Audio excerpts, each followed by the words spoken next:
Matter of fact, take the whole thing and put it in the refrigerator. Yeah. You wanna go to war? Let's do it. I'm Black Hannibal, running through your capital on elephants. Civilize a savage with my elegance. Militant intelligence, run through your defense. Strike like a ninja, slice, cut, and injure. Leave no prisoners, just bodies on the battlefield. I'm Spartacus with a sword and shield. Something like a marksman with cold blue steel. War paint on my face, keep my identity concealed. Advance on your camp like dozens of killer ants. Snatch your king like chess, checkmate is his death. While my team have fun with your queen. Throw your bishops off the roof, your knights flee the scene. I plant bombs in the home of your pawns. The detonation shook the foundation of your rooks. Holding shotguns with double barrels. They impact so hard when it blasts through your body travels. Yeah. Street Spartacus. Yeah. Black Spartacus. Black Spartacus. Black Spartacus. Black Spartacus. Black Spartacus. Burn your flag as I overthrow your government. New politics, no Democrats and Republicans. Spiritual systems built by wise men who's true in living. The foundation's no longer Christian. Teaching universally the wisdom of the nations. New currency, no more dollar bills with white faces. No more Caucasian domination. All races participating, cultivating education. The people hungry and they ain't waiting. No more debating. Let's overthrow the haven to Satan. This whole world needs some new changes. Rulers with new faces. It's time to take out the racists. Spartacus from the new ages. From the page to the stage, pull a blade on the money changers. Spartacus from the new ages. From this page to the stage, pull a blade on the money changers.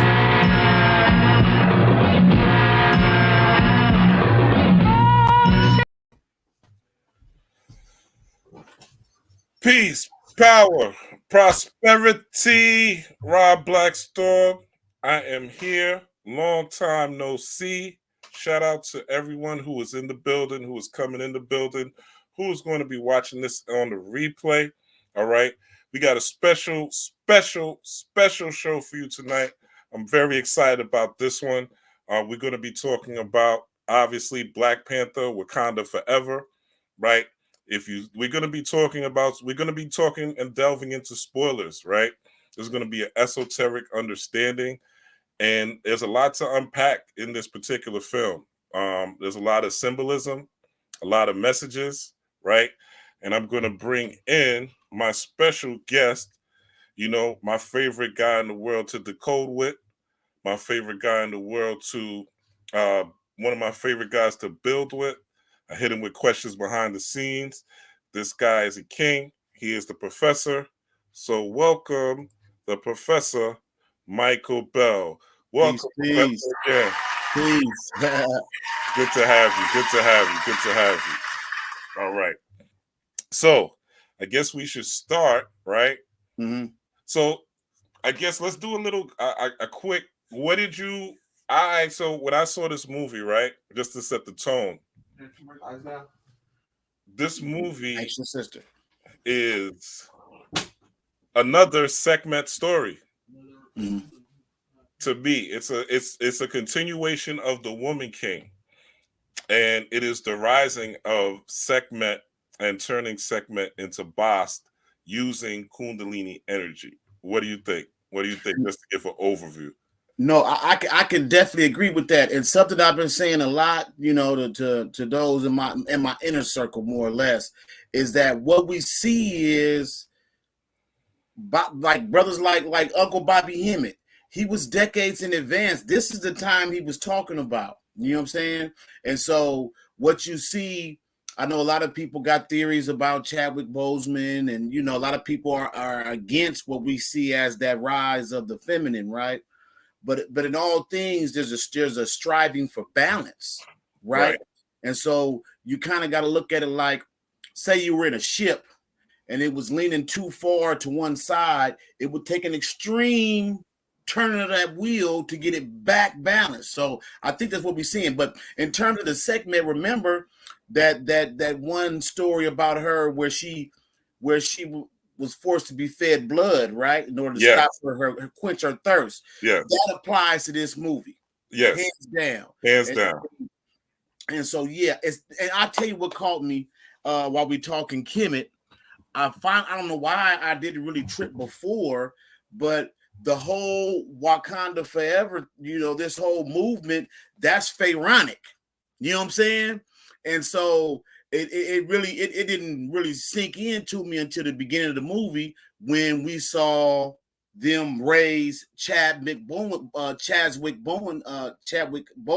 up. He was raised, you know what I'm saying? And he went up into the ethers. And I thought that was not only fitting, but it was like, oh, you could see that I really tip my hat more so to Ryan Coogler, because I'm certain that there was pressure on him to change certain elements, and you can tell he didn't give in. Actually, I suspected something myself. Even though I went to go see it, I was still like, man, I hope he don't give in to that pressure. Yeah. And I'm glad to see that he didn't. But yeah, the whole, it was just that casket, one of the things I realized from the first movie to this one, the first movie essentially began with the descent. Remember, he dropped out of that vessel. Mm-hmm. This one essentially began with an ascent. Ascension, yes. Exactly. Yes. And yes. so one of the things that actually caught my attention was that I want to speak on is something I did personally.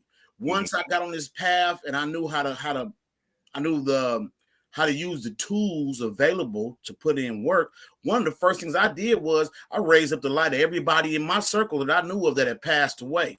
You know what I'm saying? And I think that even though we were dealing with this fictional aspect of Wakanda, I like the fact that they raised up that man's light. You know what I'm saying? And so there's a lot of aspects in just that little simple movement. Like I said, when you see this, I was reminded of the crook and the flail.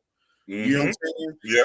And another thing I'll point out, not getting too far ahead in the decode, but think about when they showed the mother's casket and it showed her face in profile. That was similar to the Nefertiti bust, but that was goddess like as well. You know what I'm saying? Yeah. And so I don't want to get too far ahead, so I'm gonna let you dictate the pace, and I just chime in. Yeah. Let's just, I guess, since we already there, right? Let's start from the beginning to where she says a prayer to Bast, right? Mm-hmm. And she's basically looking for, this is Shuri, and she's looking for this heart-shaped herb, right? Mm-hmm. She's looking for she's looking for a way to save him, right, with this herb. And then time passes and she realizes that he's gone. Angela Bassett comes down, is like, he's an ancestor now. He's already ascended. And then as soon as we go into the next scene, I thought it was interesting that they used the colors black and white, right? And black and white, where everyone's dressed in white, which is our traditional culture. Us being melanated beings, our original culture is to celebrate death, as it's joyful. You know what I'm saying? I already told people in my family to bury me in white. So it was great to see that on the screen so they could even understand why I wanted that when I pass away or when I transition, right, and go into the ancestral realm myself. But it's very important that we see that black and white, because I feel like it's ushering in, and there's another video I'm gonna do tomorrow about the Masonic chessboard, but it's also showing us, as you said, it's showing Chadwick now ascending as an ancestor. So it's showing us that we not only need to tap into this ancestral energy, right? Tap into our bloodlines, tap into those that came before us to understand the knowledge and lesson. And it also plays, Mike, to me, into what's been happening with people going back into their roots now with the Kyrie, Kanye thing, and wanted to learn about their history. Now people are being forced, the common man is being forced to go into the books, right? Forced to go into the studies. Like, I'm seeing books by J.A. Rogers now hitting #1. I'm seeing books by Ivan Van Sertima hitting highs on Amazon. So people are reading now, Mike. People are transforming. People are coming into this new knowledge. What else did you see in that first scene with that struck you as far as decoding? I say this: what struck me was everybody knows that Shuri is more of an intellectual, you know. Mm-hmm. She's more of a Tony Stark as opposed to a spiritual. And if you think about it, it started with her offering up a prayer to the deity. But like, if you do this for me, then I believe. Mm-hmm. And I think that was kind of telling in that those of us doing the work know it don't work that way. Right. Yeah. It don't work that way. And for a lot of people who are on this magical path and they wonder why, you know, they burning all the sage, they got the altar set up, they're wondering why it ain't happening. First of all, you can't start off with begging. No. You have to it's a different kind of belief. It's a different kind of faith, but it all stems from that attitude of gratitude, that attitude of knowing that it's already happened, knowing that it's all good, it's all real. That will have you moving. You'll give off a different subtle vibration. So I thought that was interesting because she was like, if you do this, you got me, you know? Right. And so we all kind of knew that it wasn't going to work. You know what I'm saying? I mean, not kind of. We all knew that it wasn't going to work, you know, and it doesn't work that way. But that was the first thing that caught my attention with that scene. Yeah, she basically tried to, you know, do a trade-off. Like, hey, look, Exactly. if I give you this, you know, she tried to do some human thing. Like, if I give you this, you give me that. Quid pro quo. Yeah. You know? Yeah. And that's the human way of looking at things. It's like almost capitalistic, right? I'll give you this if you give me that. And it doesn't work that way. The spiritual path, as you noted, is really about you being devoted and you doing it not for the glory of receiving material items or receiving even saving someone's life, but it's really for you. It's really for your benefit and for your growth and for your spiritual development. And spiritual development also has to do with your character, right? What do you think? What are you thinking about on a day-to-day basis? Shuri, as you said, thought she was already a genius and she already had things mastered because she was a technological wizard, right? Which is, I guess that's kind of going into the next scene after that. So the next scene after that is they have the funeral, and then you have Angela Bassett, if I'm correct. This is where Queen Ramonda steps on the scene, and she goes to the UN. Yeah. Yeah, and I thought it was interesting that, you know, the two countries, the US and France, right? How France colonized a lot of Africa, colonized Haiti, and they're there, you know. One of their outposts was in Mali. Yeah. Their first outpost where they were trying to raid, and you know, the sisters was there. They wasn't having it. I thought the sisters that they portrayed them, Ryan Coogler, kudos to him. He portrayed them beautifully, man. He played them beautifully. And I love how when she brought them in, she made them kneel. You know what I'm saying? Yeah, and with no hesitation. I tell you something else. About Ryan Coogler that I peeped in the first movie. I don't know if you ever saw where he broke down from the first movie, that scene where they were at the casino. Remember when they were at the casino? And we had Okoye, she was up high, and then we had Nakia and T'Challa, they were down low. Did you ever see that breakdown he did of that scene? No, I never did. Basically, it was all a chakra story. But he chose to use the red, the black, and the green. Okoye had on red, she was on high. Nakia had on green, Chadwick Boseman was black. And so he used that. When he wove the scene, even though we know he did it under the symbol of the Pan-African flag, right? The red, the black, and the green. But it was still a chakra story in that who was the first to get active? It was that sister in the red, that she was up on high. And then she eventually descended. The dude, when it comes to, I'm convinced that he's on, not that he's getting undecipherable channels. He's into the science. He's into the science. Because it's all there. And something else that I pointed out, I'm going back to the first one, that a lot of people fought me tooth and nail on, is that he has fashioned the entire Black Panther story. It is an homage to the Mahabharata.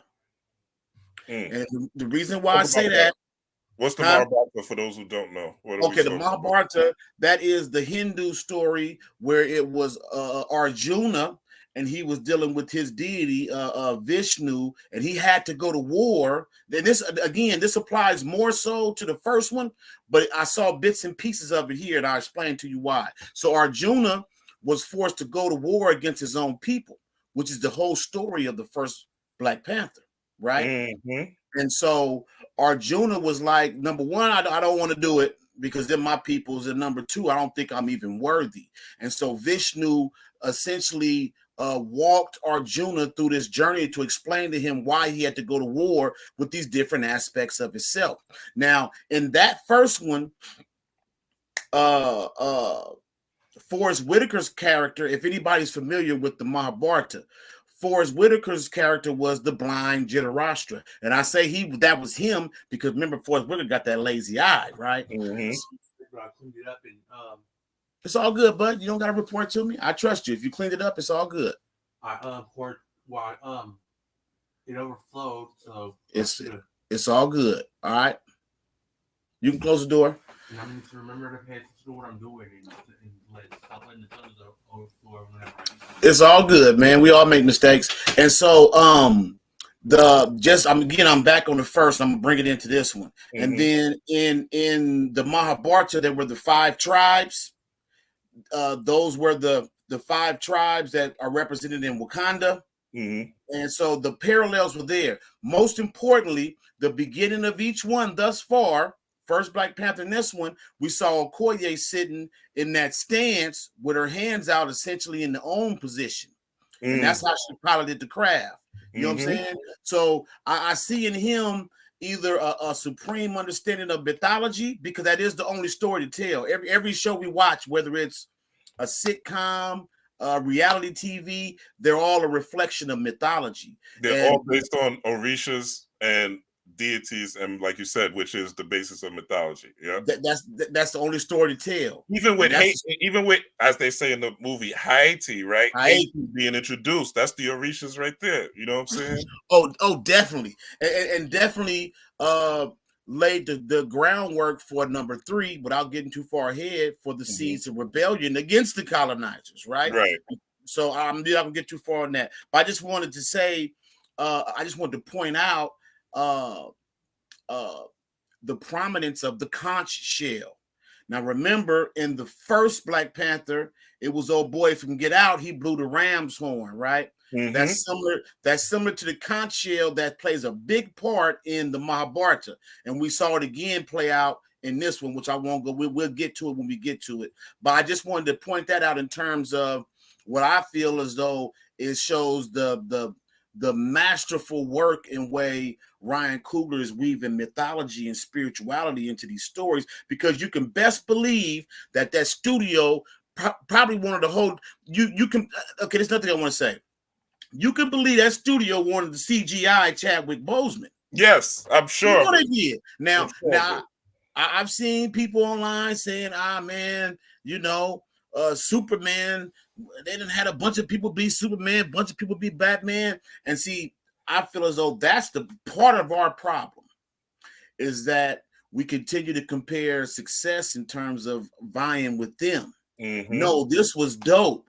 We didn't put a whole archetypal energy to bed, but we did send this one up to the ancestors. Now, somebody else to step into that role, which is prominent in the comic books. Shuri eventually became the Black Panther in the comic books. That's part of the story.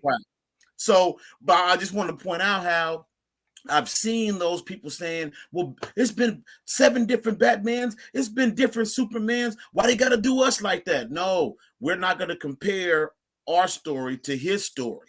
You know what I'm saying? And I thought that was masterful in that Ryan Coogler said, if y'all pushing anything CGI, even if it's a voiceover, I'm not doing it.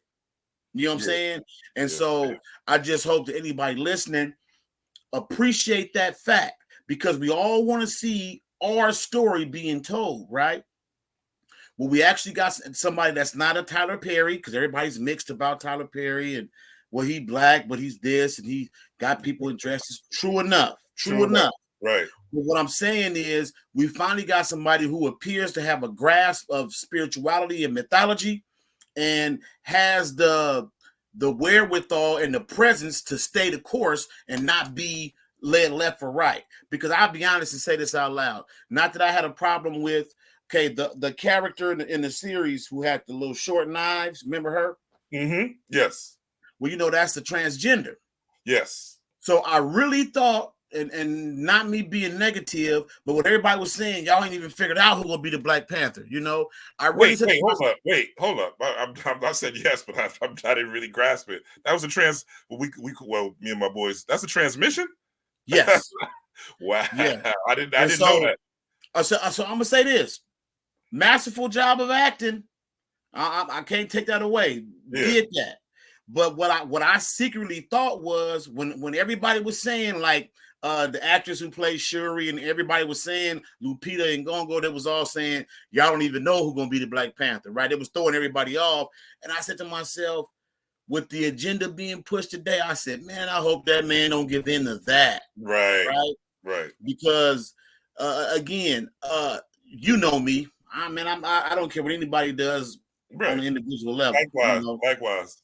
But I just want to say that that's not the direction it should have went. Right. And so I'm glad, because I know there was pressure for it. I know there was pressure. I was looking for it. A minute. I went there looking. I was looking for it. I was like, oh, they're gonna push this agenda heavy. I knew it, and what I thought too was, early on when they were filming, the actress who played Shuri, I don't know why I can't recall her name right now. She had refused to get vaccinated, so they was like, well, she's out the picture. Mm-hmm. So that's what I thought was the segue to say, all right, we're gonna do it this way then. But and again, the only reason why I say I was glad it didn't go that route, because again, I'm not talking human concerns and issues, because that's all that represents. And if anybody listening, the reason why we're going through this stage, where we all feel like an agenda is being pushed, is because of what I said initially.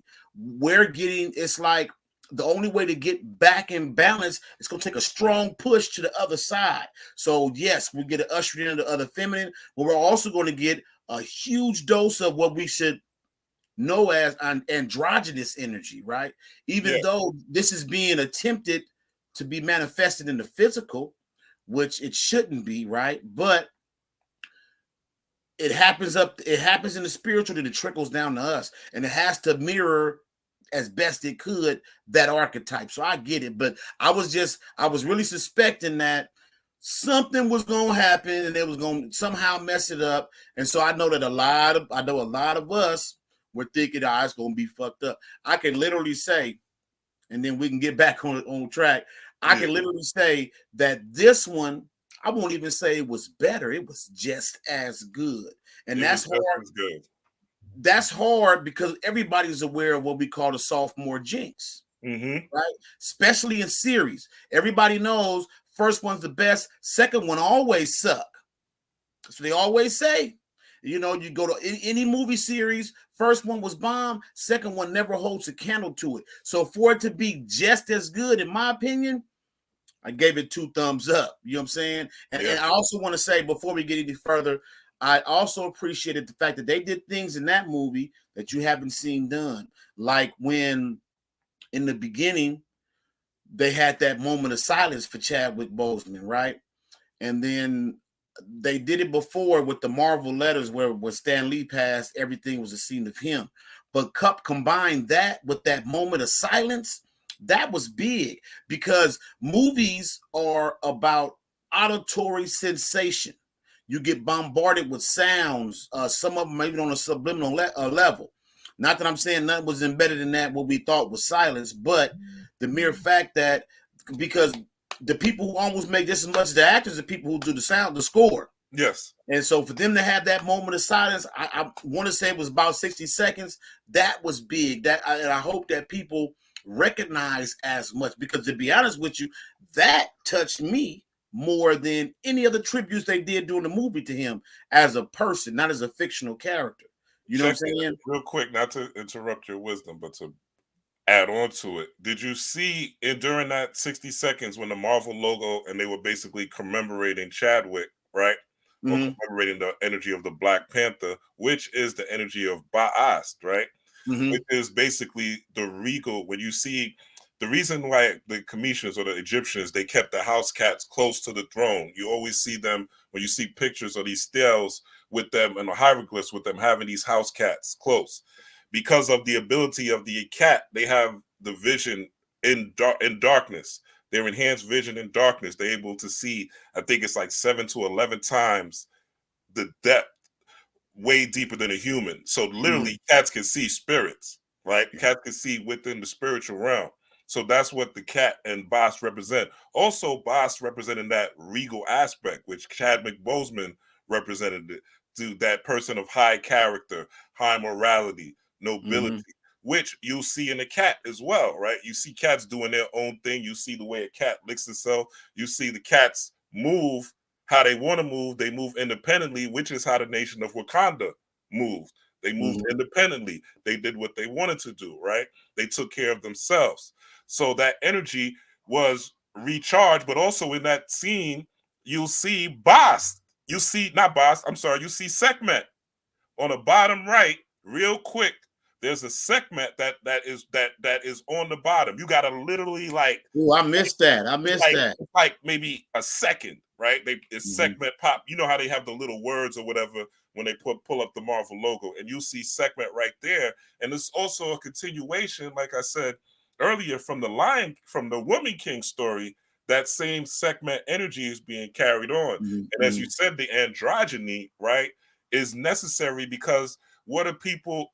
A lot of melanated people do to Brother Panic, from my opinion, do to Brother Panic, are honoring and paying homage to the Baphomet, right? Which is an androgynous deity, right? Which comes from an Egyptian deity, Banbajit, right? But most people that are honoring the Baphomet. That's fine. But that energy is now translated out into the world where people are trying to balance themselves. So we all come from a woman. Every person here on the planet comes from a woman. So that energy, of course, needs to rise up. And that also corresponds to the part Neteru, or the Cometian or the Egyptian tree of life, where we're talking about where the Kabbalah would say this is Yesod, but the Cometians would say that's Orset, right? And you see that Orset energy also play out. Also in the comments, somebody put Letitia Wright. I know you were looking for that name. Oh, okay, that's her name. Thank you. Thank you. Letitia Wright. But you could also see that here, right? With the Queen Mother, with Hathor coming into glory when she is talking about her people and Wakanda. And when she talks about Wakanda, she says she will not be taken down. I noticed that. I noticed that. You know what I'm saying? She keeps saying she. And she's wearing that purple, that crown chakra purple. Yeah. We've also seen this crown chakra purple in Moon Knight, right? When we saw the hippo goddess, the mother goddess, right? The same energy, that same Kemetic energy from the Sekhmet carried over from Moon Knight and now carried into Queen Ramonda. Anything else you want to build on? I just wanted to add that in, Mike. Now, I want to say this while we are still semi at the beginning. And you brought up Kabbalah. If you notice, in the beginning, after those rolling credits, we saw something similar like Kente cloth. It was on fire, right? And so that was my first hint, and I saw it throughout the movie. The fact that this Black Panther, it was around the 4 elements and the 4 worlds of Kabbalah. Right. And so whenever anybody listening, especially if you want to decode something, you look for the numbers.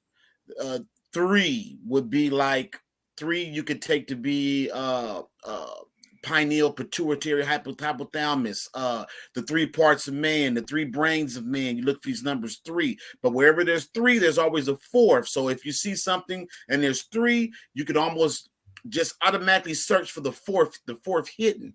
Now for the 4, so when we see 3, you think of what's a good representation of 3, like the Trinity, for example. You would take something like 3 as in 3 that actually represents 1. So with the 4, you always think elements. So as soon as I saw the fire, my mind instantly went back in my mind. I said, well, it's starting off with fire. We know they're dealing with water. So I instantly started looking for the other two elements. Mm-hmm. And then, of course, Wakanda represents earth, right? Where do we get the air from? Now, first thought going to be, well, Namor flies, right? That's not the only aspect of air, because we just discussed that each episode so far, each installment in the Black Panther series has opened up with the Wakandans in flight. Yes. So they actually embody an aspect of air. Like we said, T'Challa descended in one and he ascended in another. So the only thing remaining was the fire aspect, right? We saw it represented in the beginning and we got to it later on. But I just want to say that. So at whatever point when we do get into it, I'm going to continue to go back to the four elements, the four worlds, and how that applies to this breakdown. Oh, you about to go into Yad Hey Vad Hey. Okay, we go deep. We gonna go deep. Yeah. It was there. It was all there. And I say this too. Like you said about how everything that's been going on with Kanye and Kyrie, Hebrews to Negroes. I know that whoever owned the rights to that got to be giggling because he's getting paid. They get big. They get big bank. Yeah. Big bank. J.A. Rogers. All these books are being brought up. And so another thing that I realized instantly, not at this point in watching, but it hit me once they did, which is coming up soon, after the scene where they went to the United Nations, which we can finish talking about that. You know what? When we get to the scene where they first meet up with Namor, I'll bring up the point I want to make about how it ties into everything going on. Or you want me to just drop it now? Let's just progress, and when we get to it, I'll drop it. Yeah, because we're gonna get to that, because that's also going to be part of the the ancestral. I want to talk about this also, this part, because when we go, you can see it, right, Mike? You see what's on the screen. Yep. Okay. So Pablo, I just want to add this. Pablo X69 said purple color theme for Bozeman tribute. You know what I'm saying? J Rock said Blade 2 is better than the first one. Pablo, let's go. Give him the four worlds knowledge. Yeah, we're gonna get into that Yahweh, Yad Ve Ha. I can't think of it. Yod Hey Vav Hey. And let me say this. Yeah. Let me say this about the Blade 2. Action wise, it was good. What I didn't like about Blade 2 was what happened with his love interest in Blade 2. See, in the first Blade, it was that sister, right? Who was the love interest in the second one? There was none. There was none.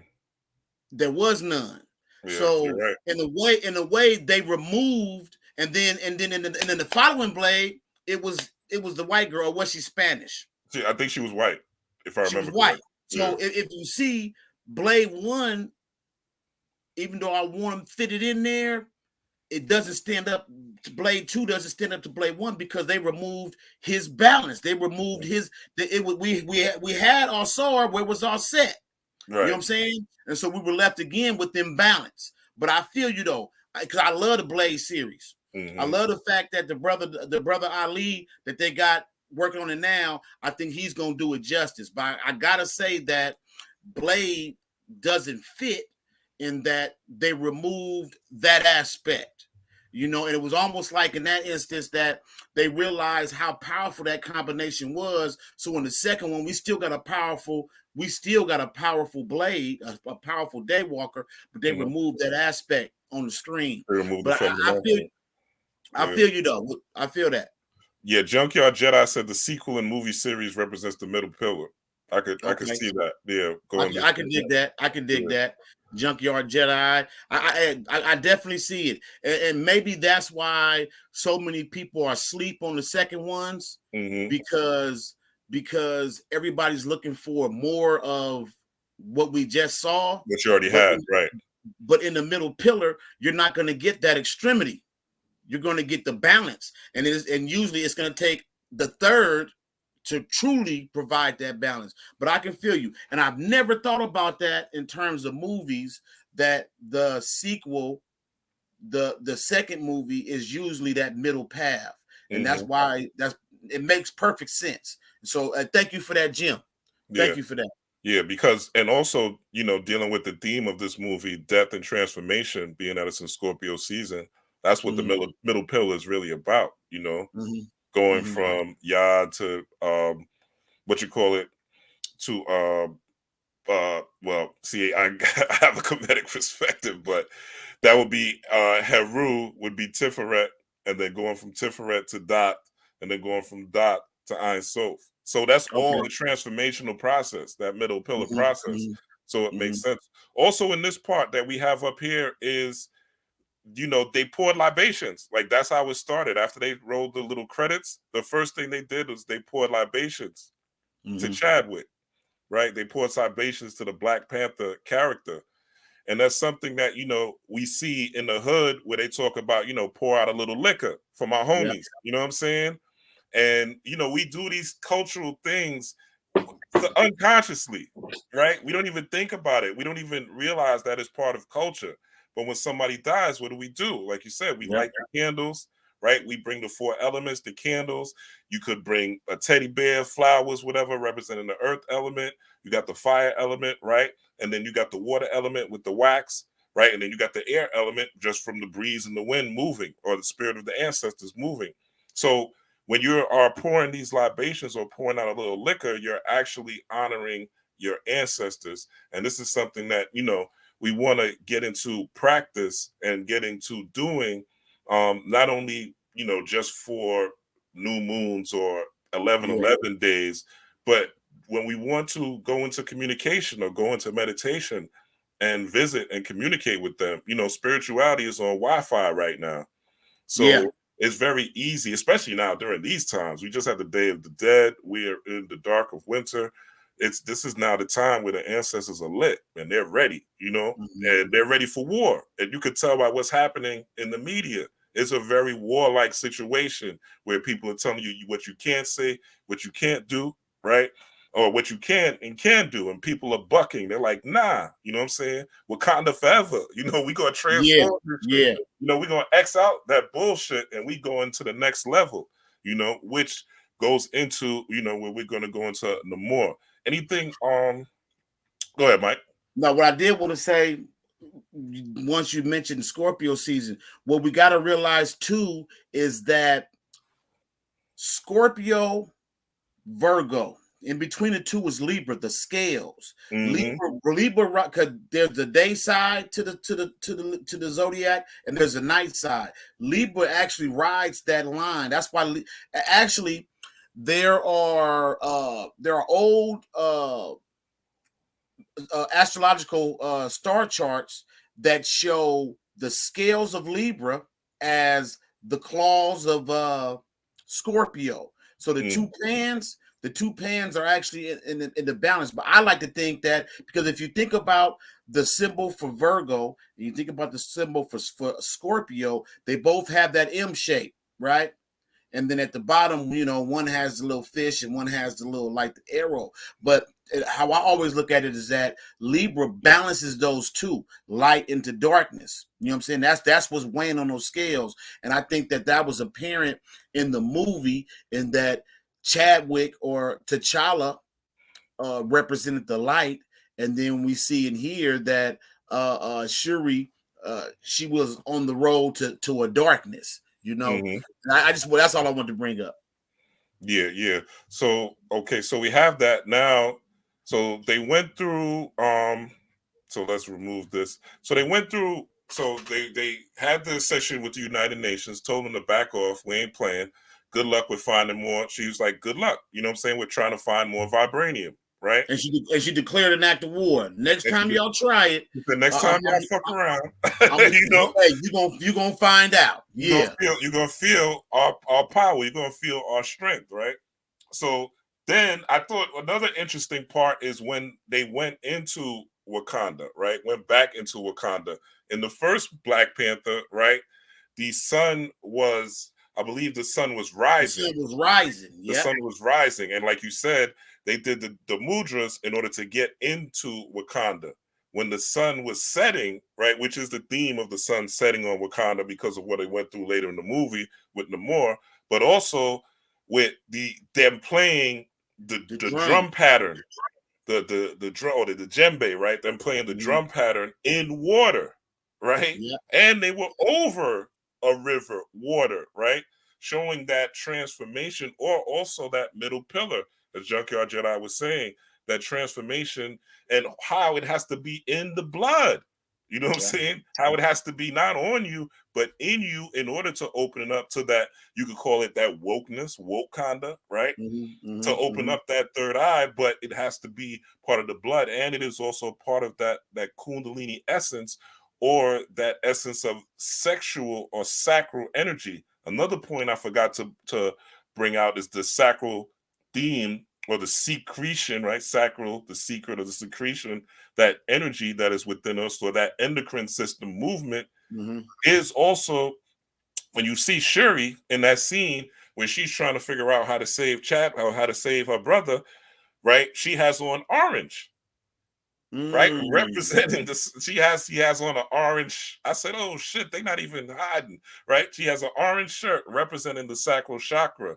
And Shuri is also a mantra. I will get into that later, but I didn't know that. Shri is Shri. a mantra. Yeah. It's a Lakshmi. Yeah. Lakshmi is also a correspondent with Ma'at.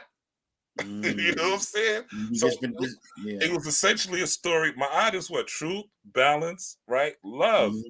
And this was a shadow work story with them healing, with Shuri healing from trauma and getting back to Ma'at, or getting back, as you said, to balance. So the androgyny makes sense for it to, with that piece that you brought in, the androgyny makes sense, because that's what it's all about, getting to Ma'at and getting to balance. And how the mantra Shri, like right now, I got behind me the Shri yantra. You know what I'm saying? Representing that same energy and that same frequency. This is also something you could take it to your meditations. You could take it to your visualizations. You could put on your smartphones, because people are watching Black Panther, right? Just to tie it in. People are watching Black Panther. They're going to watch it this week, next week. And they're going to be talking about Shuri, Shuri, Shuri, Shuri, Shuri, Shuri. So that mantra is in effect right now. Get your coin, right? Get your coinage up, right? What are you going to be selling? What are you going to be marketing? Because that mantra, that Lakshmi mantra, is in effect, right? So I just wanted to talk about that. What do you, anything about that opening scene with them going into Wakanda and them playing the water? Anything that you see different? For me, that's what, like I said, I suspected at the beginning about the four elements in the four worlds. And so if you go Kabbalistically, Asaya, which is earth, that's the realm of experience and polarities and dualities, right? And then to begin to introduce that water element, we know that when they were beating on those drums, we saw the vibration, which vibration. We saw that, and I actually thought that was a fitting touch to show. I mean, my mind went, into the world itself. I said, that's dope, though, that they got drum beats opening up the gates. You'll never be able to steal no password to get up in there. If you can't match that vibration, you know what I'm saying? You ain't in. So for me, I just saw it as, because Yasad is the beginning of the world of what's that? Yetzirah. So that's the water element. And like you said, I did not catch that with Shuri, but the sacral color orange, that lines up perfectly with the moon, Yasad, like you said. Actually, Isis, Set, she's one of the few who has 3 places on the tree of life. 3. Yeah. 3 places. So again, we just dealing with the lower aspect, that mid, and then that high aspect, right? So I did see it. Again, like I said, I know that Ryan Coogler inserts the chakra story, but like I told you, I only saw that thing once. And I sincerely wanted to go and get my watches on. It's just, I ain't gonna lie, my wife out of town. Otherwise, I wouldn't even be cooking dinner. My wife out of town, and kids looking at me like we are not entertained. My kids looking at me like, man, step your game up, oh man. But yeah, I definitely saw. So that was where I started confirming. And I'll be honest with you too. I had like a little aha moment when I said, we got all these water movies coming up. Avatar's about to drop. And I said, now that world of water also represents consciousness, Mm-hmm. right? And not just the conscious level, but also soul consciousness. That soul Which consciousness. deals with vibration, right? So if you notice, like you said, everything that's going on now, Kyrie, Kanye, people are actually reading. They're not just getting their information from memes. They're actually going out getting these books. I know somebody personally who's on the same path as us, and she was like, "Man, I started watching Hebrews and Negroes. I never watched it before," and I was just thinking, like, yeah. I'm pretty sure that was an unexpected side effect because you see, they never wanted to mention what it was that he was watching. So you can see that something has been stirred from the depths of our consciousness. We're actually doing this in real time. Yes. We're actually doing it in real time. Something was stirred from the depths. And anybody familiar with like the Cthulhu mythos, we know what comes up. What happens when Cthulhu awakens? All of known reality is destroyed. So for me, I just saw it as and then too, the water element is also feminine. Yes. Right. And the feminine aspect is it's called negative. Hopefully nobody listening thinks that's the bad negative. Right. It's not that. It's negative as opposed to the positive charge. We're talking energy now. Battery. Like if you think of a battery, right? Exactly. The negative charge side of the battery is not bad, right? It's not bad. Right. It's just the polar opposite. It's what's needed to get that car started. You need both charges. And so what I see is, and then also let's make another connection. The word Kabbalah itself means to receive, which means that the tree of life itself is a feminine thing. Yes. It represents because what makes the feminine aspect negative is that it's allowed to receive. It takes impressions, which is what happens when the penis inserts into vagina. It receives that along with the download of semen. So just to make that clear, but that's what caught my attention. And like I said, it just started to confirm more and more. And so actually I waited for it to come too, because I said, oh, it's all here, but especially the water aspect. And I want to say this, not to get off track, but with the Avatar, what people have to realize about Avatar and James Cameron, that man waited patiently over 20 years to put this next one out, right? That's a fact, right? And I believe it was Panic was the first person who spoke on it. It could have been Bobby. I forget who said that when James Cameron completed that first Avatar, he beamed that sucker out of space. He surely did. Right now, what was his motivations? I don't know, but to me, that was very that spoke volumes. The blue people, Mike. The blue people, which we saw with the Morse people, the blue people. Yeah, and think about it. I thought about this too while watching this movie. What color are all the Hindu guys? They're all blue black. They're all blue black. You know, and that blue black. I believe somebody can correct me if I'm wrong. I believe that the blue black represents it's an aspect of chaos. It's an aspect of chaos, and it also represents like power. So everything to me was starting to line up, and as the movie went on, everything just continued to line up. So we can go to the next scene.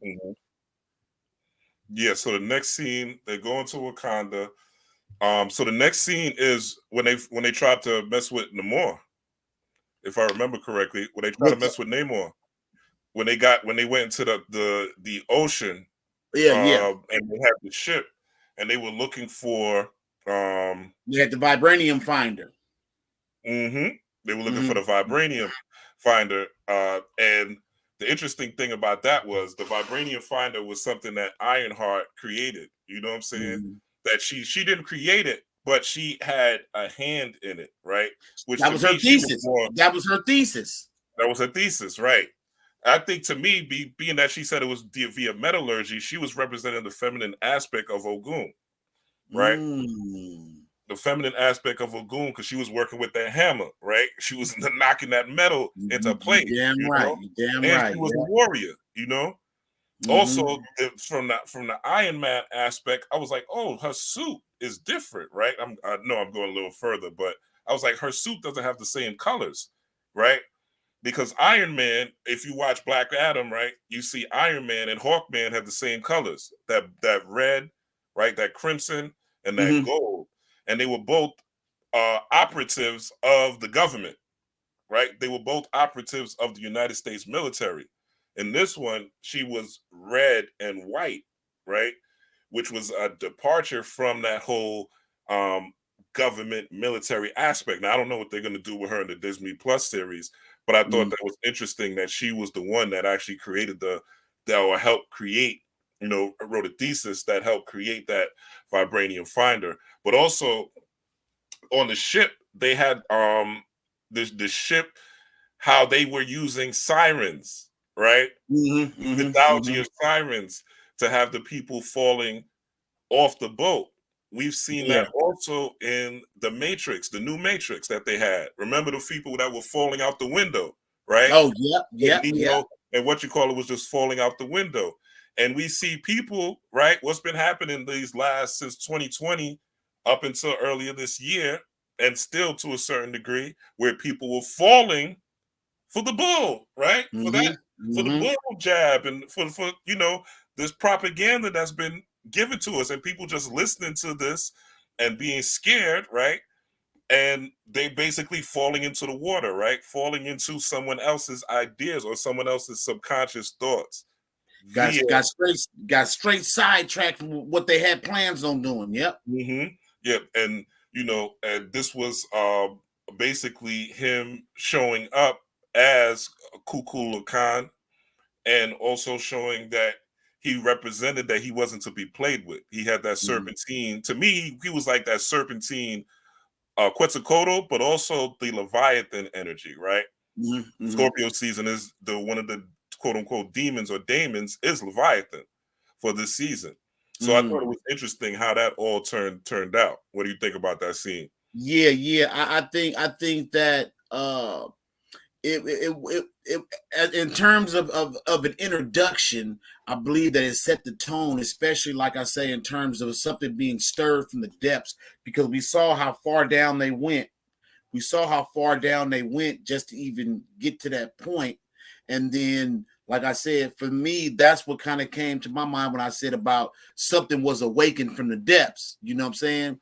And so I think that Namor, like you said, that Kukulkan, that is a correspondence for Quetzalcoatl.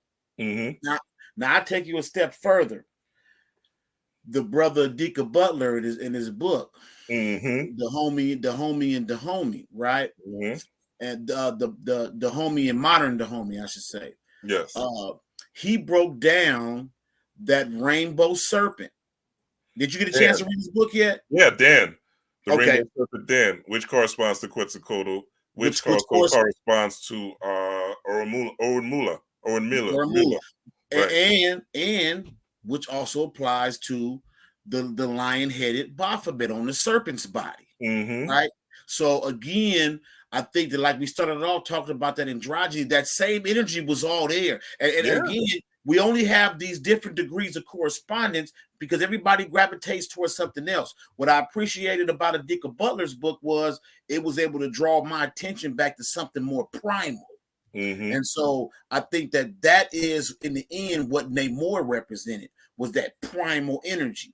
I think that's also why we see later on in the film that he's able to go from one end of the spectrum to the other. He can go from anger to compassion in a heartbeat because, and another thing I want to say too that I noticed, I'm glad I didn't forget this. I was worried about Namor's people being the quote unquote bad guys, because then that would have had us rooting against the so-called bad guy. And we know those you seen in the show when they had all those Aztec glyphs on the background, they had brown faces on them, man. You know what I'm saying? So I was worried that it would be presented like, okay, we got to fight the bad guys. And I was glad that at no point, at certain points, the Wakandans actually appeared to be like the bad guys. Like I wouldn't even say the bad guys, that they weren't doing the right thing. Right. And so I love the fact that even though we got these powerful antagonists in the form of Namor and his people, neither one were presented as the bad guy. And so I think that was foreshadowed in the very end and we'll get to that. I won't even. I know we did on the spoilers, but ain't no reason to spoil the spoilers. So, but yeah, for me, and then that's when I first thought about the blue-black skin. Is when we got our first look at the. I keep wanting to say Atlanteans, but I know in this story, I know in the comics, Namor's from Atlanta. Atlanta. Right. He's from Atlantis, yeah.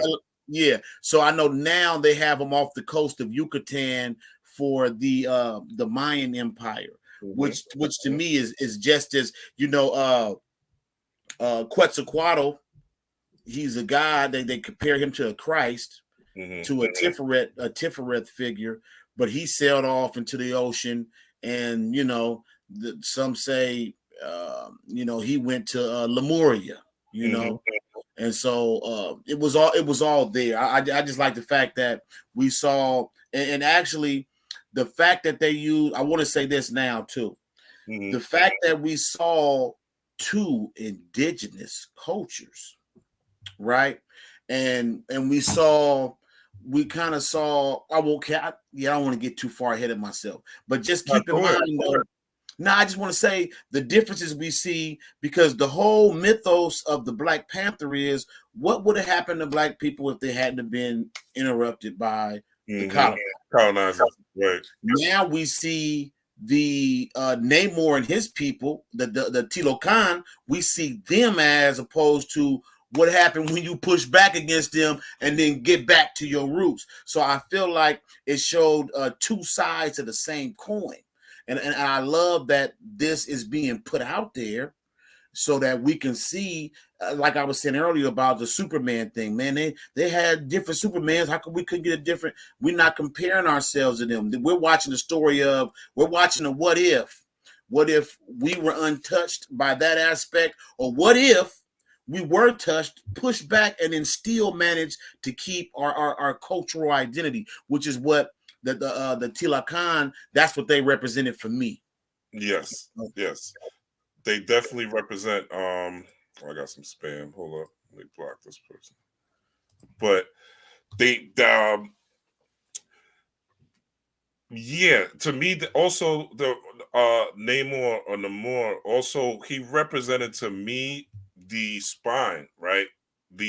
That Christ-like energy rising up the spine, you know, because the first time you see him, especially in that scene, is you see him in the air, right? You see the feathered serpent in the air. And another feathered serpent is what? The caduceus, right?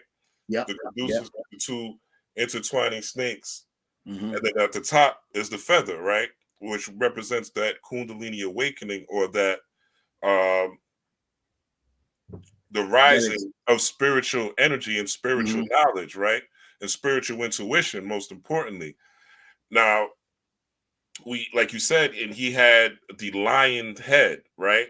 So also that corresponds again to that Sekhmet energy, but the energy of, and remember Shuri, as we go into the next scene where they're back in Wakanda, right? And Shuri is talking to Queen Ramonda, and she's like, yo, I don't want to think about my brother, because if I think about him, I'm going to want to burn the world, right? And I was like, yo, why the hell is she so angry at the world for her brother dying of a mysterious virus, right? Quote unquote, the what they call it, the boogie V, right? That's why I feel like they were trying to imply that he caught the I didn't catch that, because they said he died from unknown disease, but it could have been that. It could have been that. You're right. I felt like that we're trying to like kind of, I know I could have been looking too deep into it, but they were trying to impose that. But she was like, and on her rage, you know what I'm saying? She was angry, she was hurt, and she was like, I just want to burn the world, and I just want to destroy everything. And because of that, she was trying to keep busy in the external world. She kept trying to stay busy, stay working, stay creating, so she could avoid facing her obstacle, which was healing. And a lot of us have trauma, that we have obstacles that we don't want to face, that we're hiding through smoking, through drinking, through working, right? Through having sex, different relationships, poly relationships, multiple partners, right? Where we're avoiding doing the work on ourselves. The same way she was avoiding doing the work on ourselves to heal is the same way a lot of us are doing the work for ourselves to heal. But now the serpent is out of the ocean, right? right? The winged serpent is out of the ocean via, as you pointed out, via the tetragrammaton, via that Yahweh energy being raised up. Mm-hmm. So now the cat's out of the bag, so to speak. They didn't expect people to flock and watch Hebrews and Negroes, right? Nobody expected that to be number one on Amazon. Nobody expected people to start researching that and getting into that Hebrew Israelite mythology or the Hebrew Israelite psychology or their theories. Nobody expected that to happen. So when it did happen, now that it is happening and people are waking up, it's similar to the discovery of Kukulkan or the discovery of Quetzalcoatl or the discovery of that Leviathan energy now rising up so that we could become awakened. You know, one of the plot lines of the story of Sekhmet is that she was sent down via Ra because the people weren't acting up. So she was just killing and killing and killing. Mm-hmm. And, you know, we see what's been happening with these rappers, right? We see how it's been increasing this year. It seems like a rapper dies every 2 weeks, right? It seems like it's been speeding up the death, just people dying, and not even at the hand of police, at the hands of each other. Yeah, so that's even that Sekhmet energy.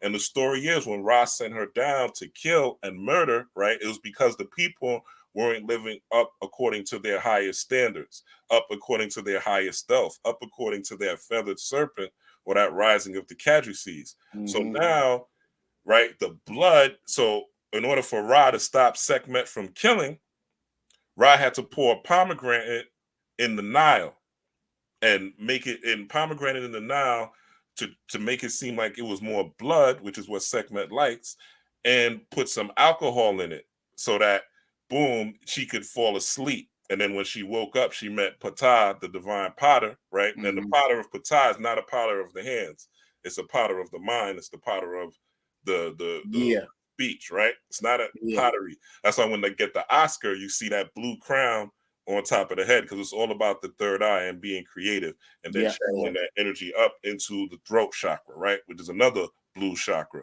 But the story of Sekhmet, just to close it off, I thought it was interesting because it's coming through the celebrities, right? So the blood that was the trick of Ra turning the Nile red and putting alcohol in it, and it said that it got actually the red color, not just from the pomegranate, but the red color from the desert, right? There's some stories that said he got it from the desert.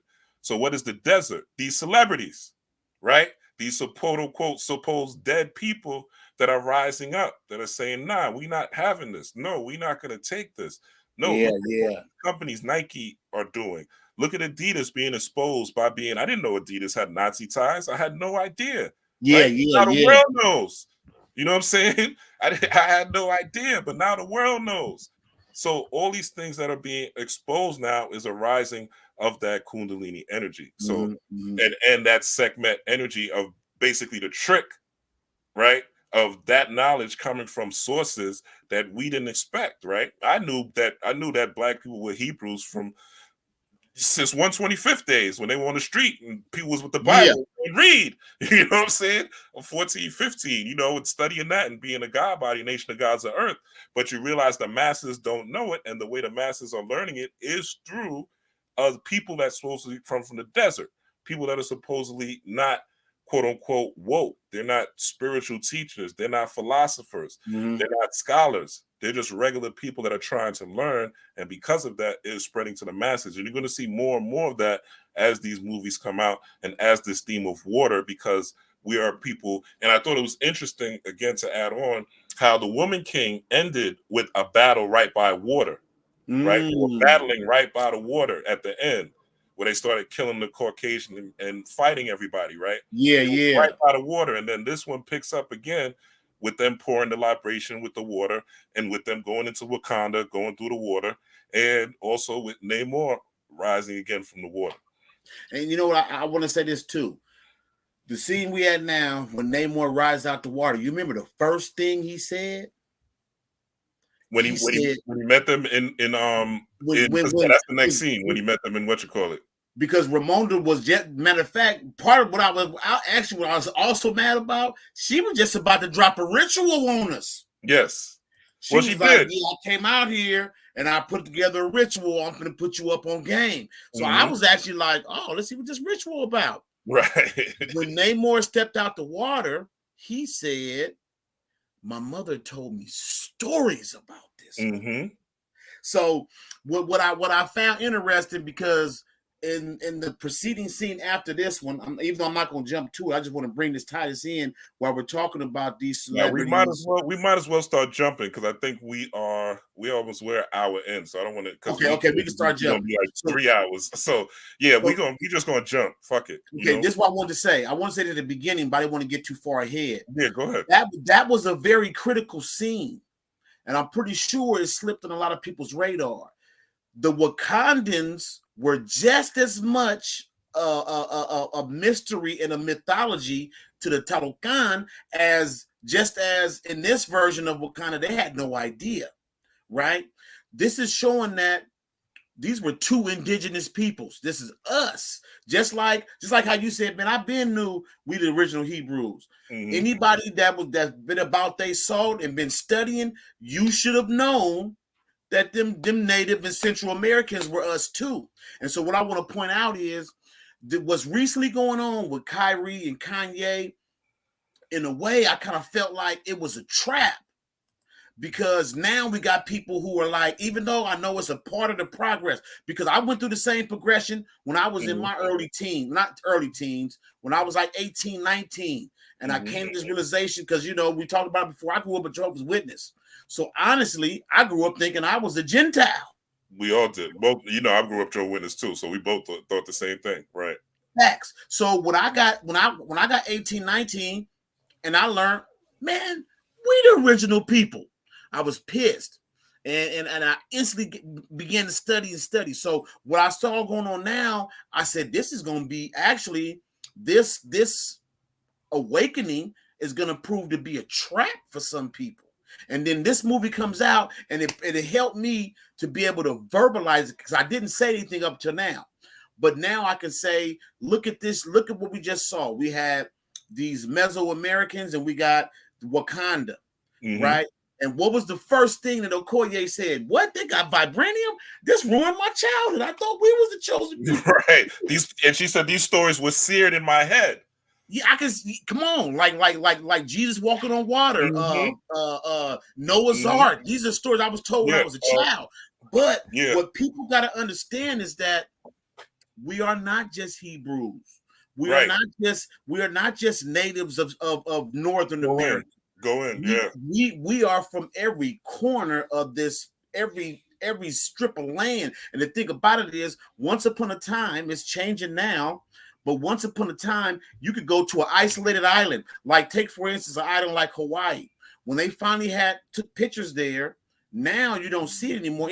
Just like you don't see it in Egypt. When you see the people currently inhabiting Egypt, you look, and they don't look like me. They look like Arabs. Well, the same thing with Hawaii. When they went to these islands that were totally away, they weren't even landlocked. They were dark, just like you and me. Right. And so what I really wanted to convey was, just from this scene alone, is that don't get caught up in the trap that, we was Hebrews. I did that work for you already. No, you are not Hebrews. You are the indigenous seed that came down from above.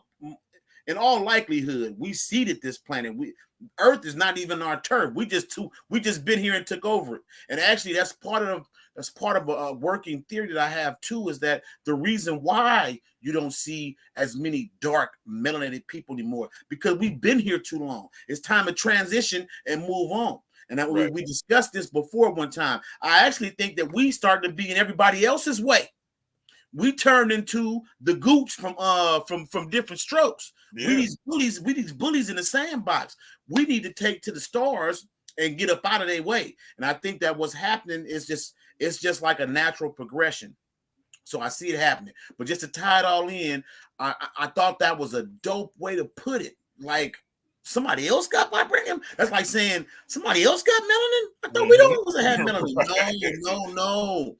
You're not the only ones. And as a matter of fact, they heard stories of you. You never heard stories of them. Right. You know what I'm saying? I thought that was about them. Yeah. I thought that was dope. And so we can start moving, but I just wanted to bring that out just to tie it in. I felt like this was some real time info with them, with everything that's been going on in the news. And then we see all this stuff, and the way social media works today. Celebrities say something, or like what they saying about the anti-Semitism or whatever. Mm-hmm. People are digging up old stuff and saying, "Hey, why this wasn't anti? Why about this? Why that?" This wasn't that right? And trust me, I went through the same thing. Like I said about realizing we was original people, I did the same research. And I just hope that people don't get stuck, because back then I didn't have the internet. I had dictionaries and encyclopedias, and the first thing I did was I looked up the word Semitic, and I'm like, that's describing me. Yes. So I just hope that anybody that, and again, the definition literally says Afro-Asian languages. Like, hey, you know what I'm saying? But it's undeniable. But you're more than. But like you said, you're more than that. You know, you're digging a little bit into my lecture tomorrow. But yeah, you're more than like knowing you're a Jew. Who gives a fuck? Mm-hmm. No disrespect to the Jews or whatever, but who gives a fuck? Knowing you're Hebrew, who gives a fuck? Like but like you said, that's the beginning stage, though, and a lot of people need to get on that beginning stage. There's a lot of people who are not even on that beginning stage. Exactly. They're just asleep. So this was like a celebrity slap in the face for the masses. That's why I said it's like Sekhmet drinking the alcohol, thinking it's blood, right? Yeah. But at the same, go ahead. No, go ahead. It's the same science, because you're going to start off angry on this journey. Mm-hmm. There's no way you start on this journey. That's the truth. You led all your life, from your teens from being a baby to being in school to learning all these things about this Christopher Columbus and George Washington that never told a lie, and America is the greatest country on earth, and learning all these lies, and then after you wake up and you understand that you've been lied to, you're going to be angry.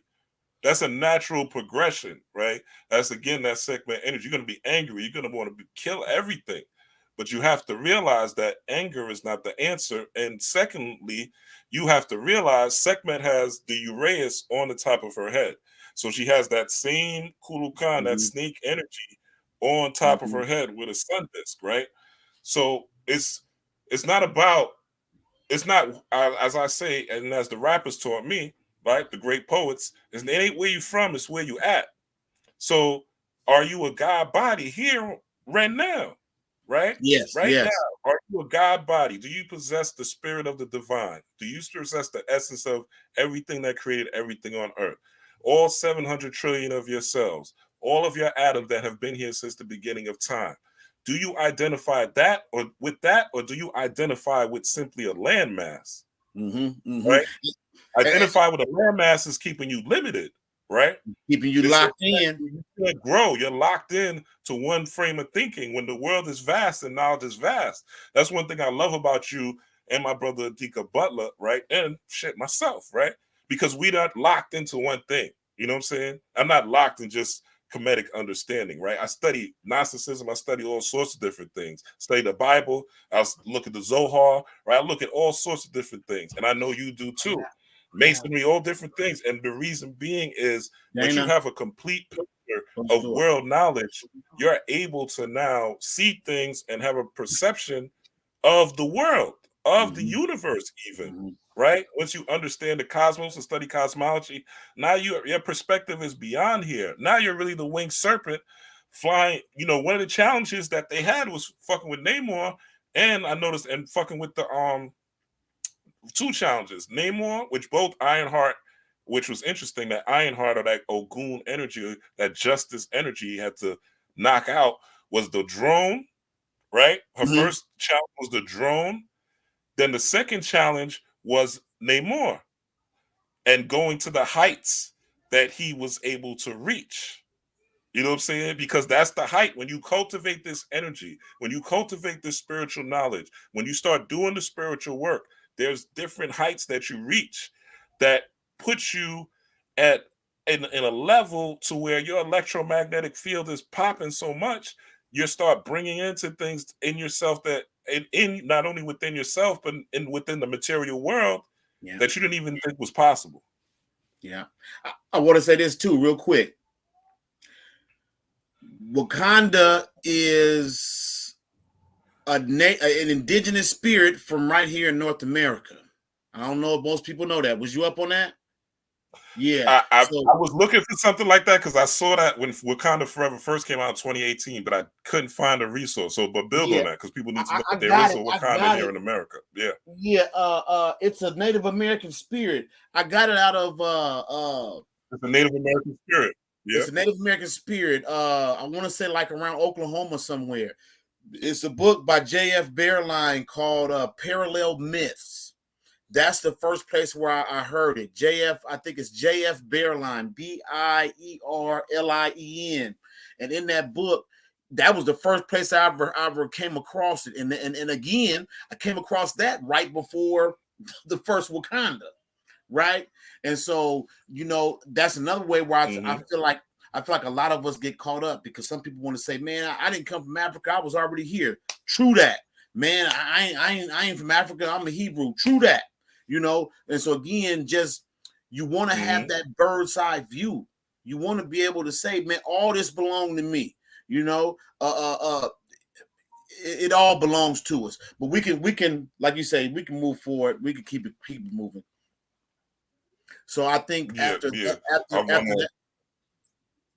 ahead. Go ahead. So I want to touch on just the symbolism in this scene real quick. Where they first meet Namor, of course, and we discussed that. But if you look at the colors, right, when you watch this, she actually has on yellow and blue, right? So as she's teaching her the ritual, right, about burning her ancestors' clothes, right, and to connect, or not burning, I'm sorry, burning the funeral garments, right? Because that was the ritual, to burn the funeral garments so that she could connect with the Black Panther or her brother in the spirit realm, right? So that she could connect with the essence, not just the physical part, but the spiritual essence. So she gave the ritual. And if in the scene she's wearing black and gold, right? Yeah. Gold is one of the gold, copper, DMT, and serotonin. These colors or these frequencies, these come straight out of the pineal gland, which is where you would get the idea to do a ritual. Like I always tell y'all, the people that follow, you know what I'm saying?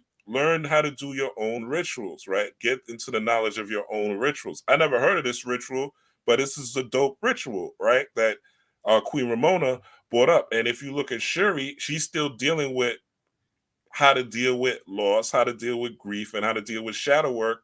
So her telling her this, right? The pineal gland and also the elder, right? Telling the youngin, this is yellow, so for the solar plexus chakra, right? The guiding energy or the guiding light, right? Now, and also on this, she has blue. So this is a yellow and blue. It doesn't really show it in this picture, but this is a yellow and blue outfit. So the blue is also for her to open her third eye, open up her perception so she can see beyond just being a scientist. She can see beyond just what she could make and create with her hands and her genius, but that her genius has a source, and her source is from the ancestral realm or from her ancestors, and that there is a spiritual realm beyond what she could see in the physical world. So I thought that was deep as far as this scene.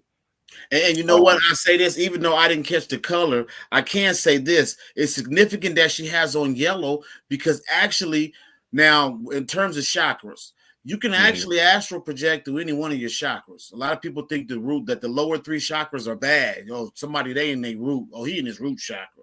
No, each chakra represents a balancing point of energy, right?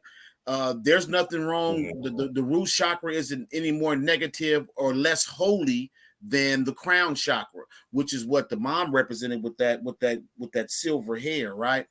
But what I want to say is what's interesting is that the easiest place and the first place to project from is that solar plexus chakra, right?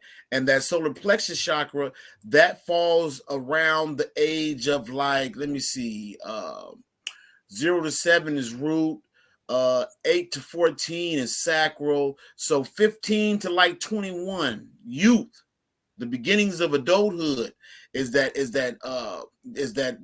solar plexus chakra, but it represents a vital point where, again, I'm gonna refer to like a brother Panic who says that was that yellow brick road. That was that ability to astral project through your solar plexus. Now, in her case, she wasn't ready, even though she was right there. She had it. She was. If she hadn't been interrupted, maybe she would have progressed and went through the ritual.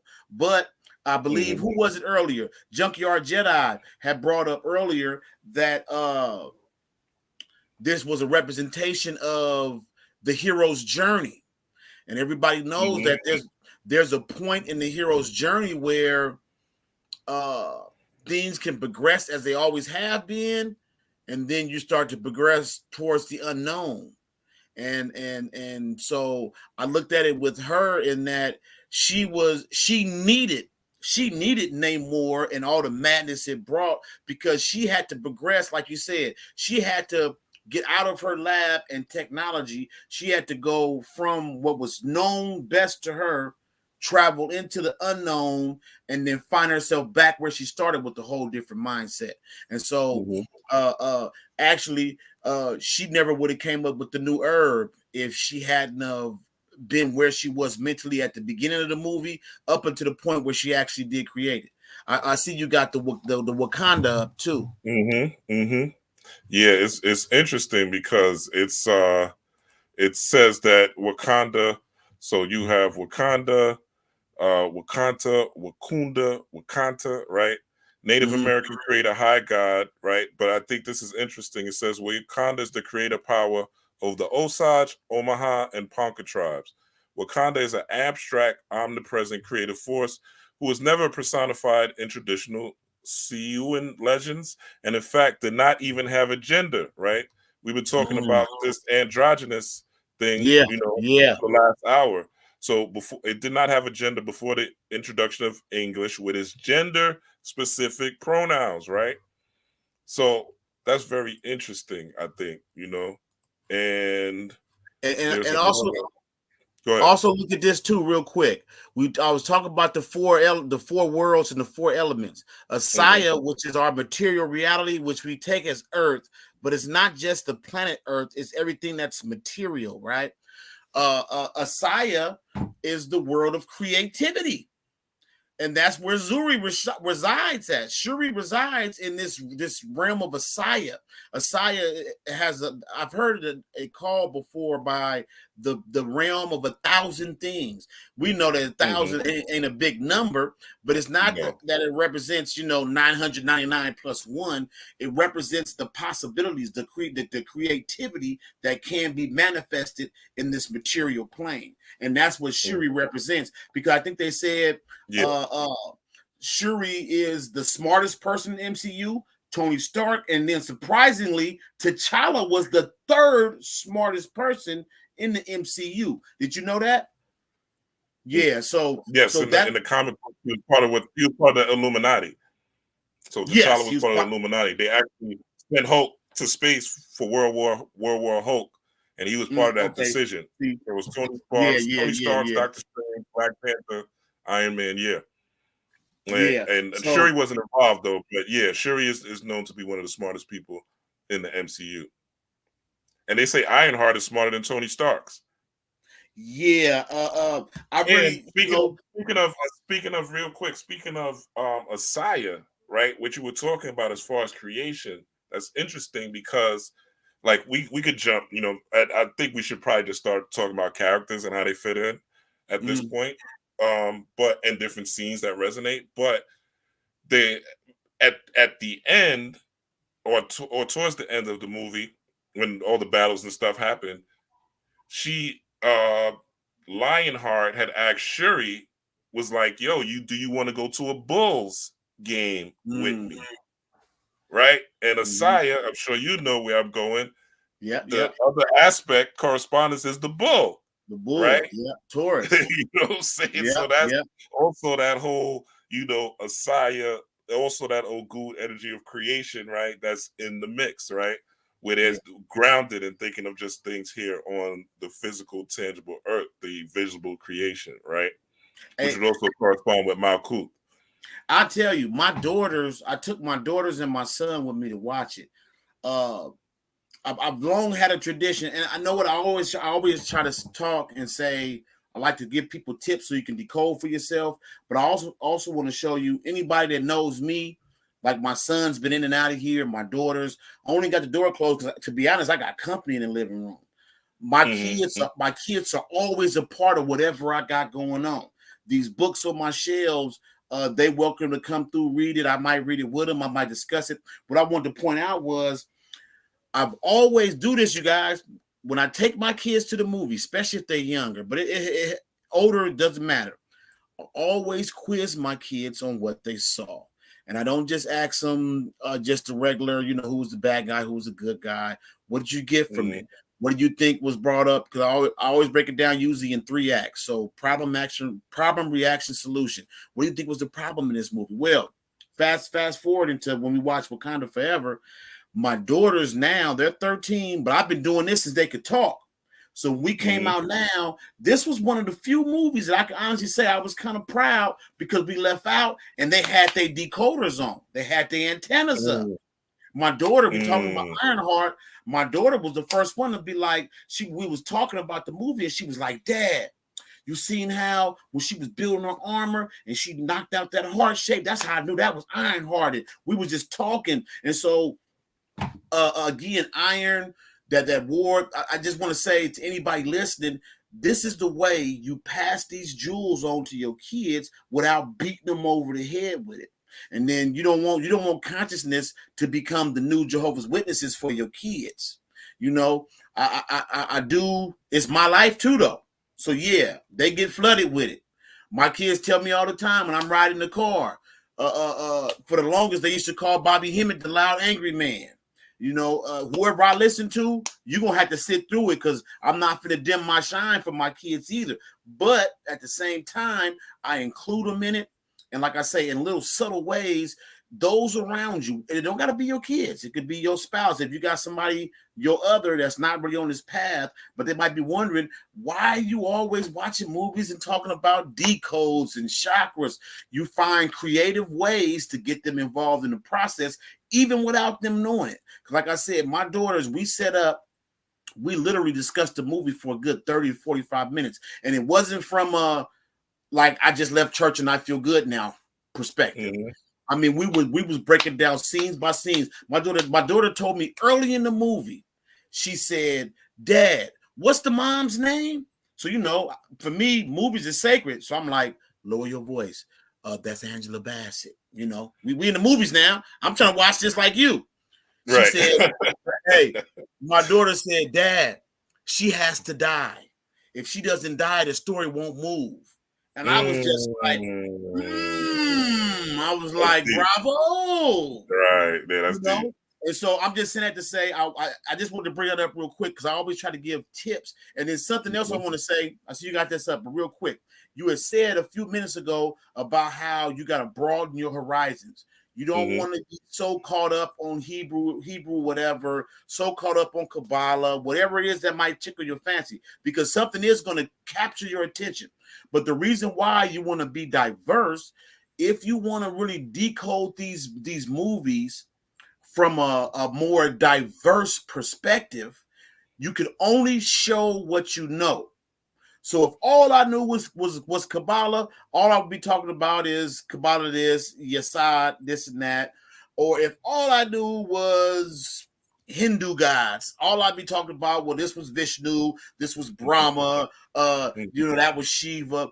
But once you broaden your scope, this is how you decode. Like I said, man, I saw bits and pieces of the Mahabharata. Definitely saw the Kemetic. Like I said, first thing captured my attention. Oh, that's Pharaonic. That's the crook and the flail. So you wanna be diverse. Yes, whatever it is that captures your attention, you pursue that down the rabbit hole the most viciously. But you also want to make sure that you have a passable knowledge about chakras. You understand Kemet. If Kemet is what you own the toughest, then you should have an understanding of something else, Chinese zodiac, because that's the only way you can get your download. That's all I want to say. Yeah, and to add on to that, understand what you're going to study certain things. Like you're going to have a main source, right? My main Yes. source is Kemet, right? It's Kemetic. Mhm. But that's what I'm spiritually, not even spiritually, my soul has always been attracted to that culture. There's something in you where your soul is going to be attracted to a culture. That is how you identify where you're from. Not based on what a celebrity is telling you, not based on what somebody on TV is telling you where you're from, or even just studying and learning about the history. Some people have affinities to the Akan tribe. Some people have affinities to voodoo in the Benin magic. Some people have affinities to Haitian voodoo. Some people you may have an affinity to what do you call it? To even working with these Mesoamerican deities, these Quetzalcoatl deities, right? There's Hawaiian deities. There's different spiritual cultures that are out here, right? One is not better than the other. They all are going to try to take you to source, and they all, if they are right and exact, are going to tell you to look within for your divinity, right? Especially the indigenous cultures. They always take you back to two things: sound, which is rhythm, vibration, and frequency, and light, which is information, right? Information either from uh, books, information from the outside world. So decoding and coming up with these understandings for the codes is not just about decoding movies. It's not just about decoding films, right? Or series. It's so that you can see symbolism in your day-to-day life. So you could get more what I call coincidences, right? And more confirmations because you see the signs and symbols in your day-to-day life. Let's say you're looking at, I don't know, walking down the street, right? And you see a purple jacket on the floor, right? Let's say somebody homeless leaves a purple jacket on the street and you're walking by. That should trigger, right? And I'm saying that to segue into this, but that should trigger your crown chakra, right? So me, if I see that, I'm like, okay, I see a purple, or even a homeless person on the train, right? Might come up and might be walking through the cart and they're wearing purple. Now, when I see that, I'm like, oh, that's a trigger to my crown chakra. I need to be thinking about higher thoughts. I need to be thinking about higher things. What am I currently thinking about in my subconscious mind? My silent thoughts, right? My silent voice, right? What am I thinking about? What is my monkey mind chattering? And is it my highest or my most high self? And if it's not, right, this is a reminder to tell me to get back on track. You understand? So understanding these symbols, understanding these colors, understanding these deities in this mythology allows you to walk through life and gain more benefit from life than you just walking around ignorant, not knowing what's going on and thinking, "Oh, I'm a Hebrew." You know, that's the basic of who you are. You know, you're a divine being. You're a God. You're way more than anything that this landmass called Earth can hold. Way more. So coming into the understanding of the symbolism is understanding who you are, where you need to go, and what direction you need to take. And the colors, the sounds, the frequency, and the information you're taking all factor into that. Yeah, I agree. Even like, you know what I thought was funny when she said when Riri told her what's funny is you walk around with that ash on your head. Right. Right. But now we know that too, the ash on the head that go back to indigenous people. That's a sign of mourning. You know what I'm saying? And so all that, all that is little tidbits that are going to be in the. I say this too, since we skip it. You And she brought was up hiding real quick. She was hiding. Actually, the ash was her hiding her tattoo. exactly, That tattoo on her forehead, which was exactly. nothing but pyramids. Which she literally had like the Sri Lanka. If you look at it, she really Yeah, had like Sri yeah. Lanka You're right. You're on right. tattooed on her forehead. You're right. You're right. That was on her scalp. Now I gotta find an image of it full. Yeah. What I found interesting too, you said that when it started, Shuri had on orange. Do you know who had on orange at the end? Now that I did catch. Really, Ironheart. Ironheart. Yep. Ironheart. She Yep. had on all orange. She had on all top orange. and bottom, right? And so maybe that torch got passed on. I'm certain it was setting up for she's probably going to go through something similar too, where she's going to be dealing with healing. When I, like you said, when I saw that, I was like, okay, her next journey is going to be about healing as well. You know, because she was wearing the orange, and that's really, you know, what it's about. It's about, you know, that orange also corresponds to that Het Heru, or that Oshun energy, and it's about that, the passion or the emotion, right?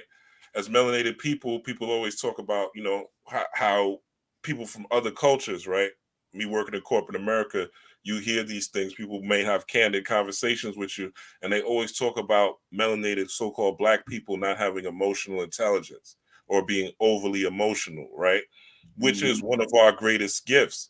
But if it is not directed, right, which is where the Quetzalcoatl or the Namor aspect comes in, if it is not directed to go to the highest of high, to reach your most high, that energy and those emotions can be used to hold you down and put you in a state to where you're just a Shuri, right? Which is nothing wrong with being a Shuri, because obviously she's a genius, but you're not tapped into what more you could be, right? Beyond just this earthly plane, beyond just this physical human avatar that you are, and you really get down to a soul level. So yeah, that's all I want to say. Okay, I want to say this. I know we said we're gonna jump around a little bit. Yeah. I want to say this. What I thought was important too. Since we know that she didn't have a lot of faith in the spiritual aspect, even though when she did take the herb, she allowed Lupita and Gongo to do it the traditional way. You know, she didn't break it down with any kind of technology. She had a mortar and pestle. She went through the ritual. She took it. What I thought was important about that scene was, this happens to a lot of us. We make up our mind and we say, man, I'm working with Set. You know, I'm finna channel Set. I'm finna get this information from Set. Your mind is, everything in you is saying, I'm finna go in, I'm finna get on Set. And then you're doing all this work to capture Set's attention. And let's say one of the Goetias is coming through, but you're not looking for it because your mind is on Set. Well, think about it. She took that herb. Her conscious mind said, mama, but that unconscious part of her knew what she needed. She didn't want to hear peace. She wanted to hear war. And that's why, who did she summon? She summoned Killmonger. And I thought that was like a hell of a twist. I literally wondered to myself how this didn't leak out before the movie came out, you know? And so I just think that was critical if we're talking about actually doing the work, whether it's decoding or whether now we're talking channeling spirits, right? Sometimes even with ancestors and loved ones that have passed away, I tried for the longest. I tapped into my mom on multiple occasions, and it actually started turning into, like, I won't say addiction, but it was something that, you know, I lost my mom a long time ago. So it was like, and I never forget one of the last few conversations that we actually had. I was just going in just with my mom's, and she kind of chuckled at me. She was like, "Oh, Michael, you're a god. Like, man, you know, figure this shit out, my nigga." You know what I'm saying? But the point I wanted to make was, I would strive so hard for every contact to be my mother that it took me a minute to realize I got all these other loved ones coming through though. And so just because the person you might be trying to reach ain't coming through, you accept what's given you. And another thing too is this. Gotta say this real quick. Just because you get a channel from an ancestor, from a deity, you don't have to do what's being said. Right. You take it into account. You do like Shuri did. You make it your own. You know, I've had, what's up, baby? Anywhere, right there is fine. Put it closer to my to where I'm sitting, right here. Turn it facing out. You finna bring the cat in here? He's acting up. No, he's sleeping, but LeJerica just said she was tired. Okay. Did you make the rice for Dana and all that? He ate? All right, thank you, baby. Okay, sorry about that. Yeah, so I say this all the time to people. People say, well, if you get a channel from a deity or ancestor, do you got to do it? Absolutely not. Nope. No. You don't have to. Because the thing is, even if you just being stubborn, you'd be like one of them Bible characters, like who was that? Who was that got swallowed by the whale? Jonah. Jonah. Jonah, if you know that story well, he was running from his work. He was actually trying to get away from what he was trying to do. The moral of that story is you get a channel, you got it for a reason, because we started off, we're talking about vibration, water, sound, vibranium. You attract what you need, and then you extract what you need. Because if the ancestors tell you to, if you don't eat pork and they say go out and eat pork, you don't have to, but it might be a download waiting for you on the side of that pork, right? And so, like with me, when I do get these downloads telling me to do certain things, usually I try to find that middle path. But at the same time, the one thing I always do, I will let a loved one, an ancestor know in a heartbeat, dig this. It's my turn now. You had yours. Good looking. Take it under consideration, but it's my turn now. And so I just thought that was a powerful scene, because we actually saw it in the first movie, because T'Challa went into the spiritual and he jammed, this pops up. Hey man, why you do that? You know what I'm saying? And so it does go both ways. But I just wanted to bring that up because I think that what's up? Oh, hey, what's up, Jack? I'm gonna take them to the store with me, Kelly and Layla. It's all good. It's all good. Nola. Carter's on the computer. Okay, it's all good. All right. All right. Yeah, I'm good. No, you can close it. And so what I thought was important was that we talked about it at the beginning. I believe it was Junkyard Jedi. This was a middle path movie. Mm-hmm. And so we see Killmonger's character presented her with two choices, left and the right. You can be at this extreme and be noble like your brother, or you can be a killer like me. And you know you called me here for that reason. Well, she actually chose the middle path. She didn't allow herself to be swayed to either extreme. She wasn't too noble, but she damn sure wasn't bloodthirsty. So I just thought that, and I appreciate, I'm giving up again, Junkyard Jedi for making that point, because it actually sealed some things in for me as I'm speaking. So I definitely saw that. I love the fact that she had chose that middle. That part I definitely saw. She chose that middle path. I didn't look at it as this whole entire movie was a middle path. Like you said at the beginning, with the beginning in the first one with the sun rising, and then this one starting with the sun setting, we found ourselves actually in between the two polarities. So I thought that was pretty dope. Yeah. Even with the story of Sekhmet rising, you have Queen Ramonda, who was in her Hathor phase, right? Which is another aspect of Sekhmet, that Het Heru, that emotional phase where you're overly emotional, right? That's Het Heru, or what they would call Oshun, right? Is also dealing with that, again, that sacral energy. And sacral or sexual energy is not just penis and vagina or whatever your sexual preference is, right? You could lust for a car. You could be lusting to move. You could be lusting. Shit, I get a box from Amazon. I'm excited. You know what I'm saying? Yeah, same here. You know what I'm saying? Same here. Yeah, that's sexual. Believe it or not, what they would call another in the Hindus would call tantric, right? That's something that has to do with your manifestation, but there's a lust aspect to it, right? So that Hathor was representing the mother, not that she was but she was in her royalty, because her passion, you saw it one in the beginning when she was talking about Wakanda, and Angela Bassett bodied the whole movie. She should definitely get an Oscar for this movie. I hope she do. I hope she do. Be killed, right? And then the second speech where she showed her passion was when she was talking to Okoye, like, yo, you took my daughter and I told you not to take her, right? And you got her snatched up. She might be dead. And she's like, have I not given everything, right? And I was like, when she said that, I was like, it gave me, even repeating it gave me chills. Yeah, come on. Right? I just got it too. Because she hit her right back. No, I gave everything. You got it right. Twisted. Yeah, because she was like, I gave everything, because the guy was like, yo, he was like, she sacrificed, she went against her husband for Wakanda. She put a spear to her husband's face for Wakanda. And she said, Have I not? I've been the most powerful nation in the world.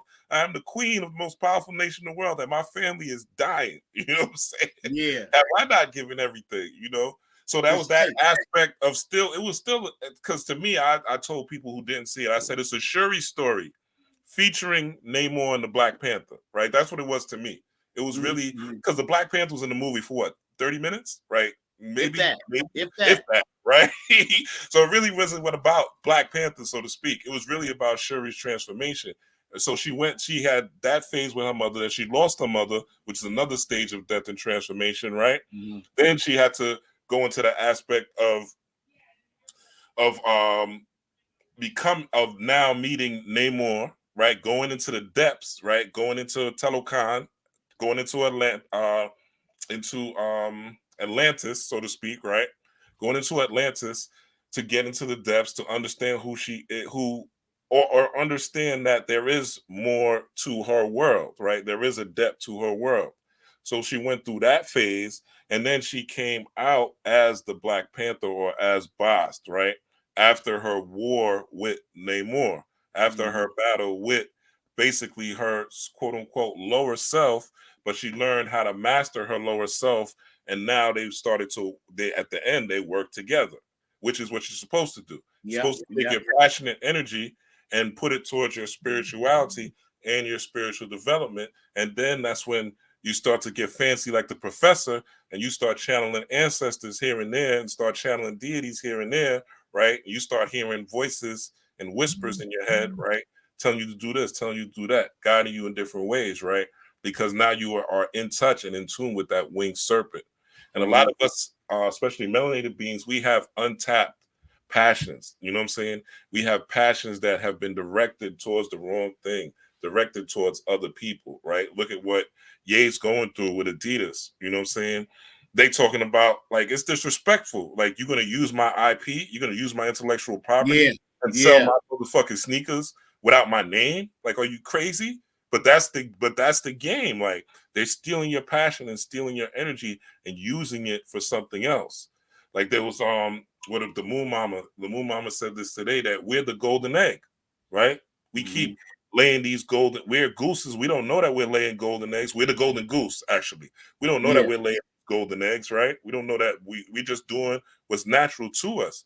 But now it's time to take that Quetzalcoatl, that lion-headed serpent, right? That king in the jungle serpentine energy towards our own creations, and more importantly, towards our own not only our own creations, but character, right? The movie was big on developing and doing the shadow work. And these people were all noble. You didn't see nobody in Wakanda twerking, right? You ain't see nobody in Wakanda hitting the pipe. You ain't see nobody in Wakanda, you know what I'm saying, talking about the game. None of that, right? These are serious people that were about defending, protecting, and honoring their land and honoring their heritage. So I think this particular film, being that it's dealing with that Sekhmet energy or that transformation, us that are melanated men, we really have to, honor our women.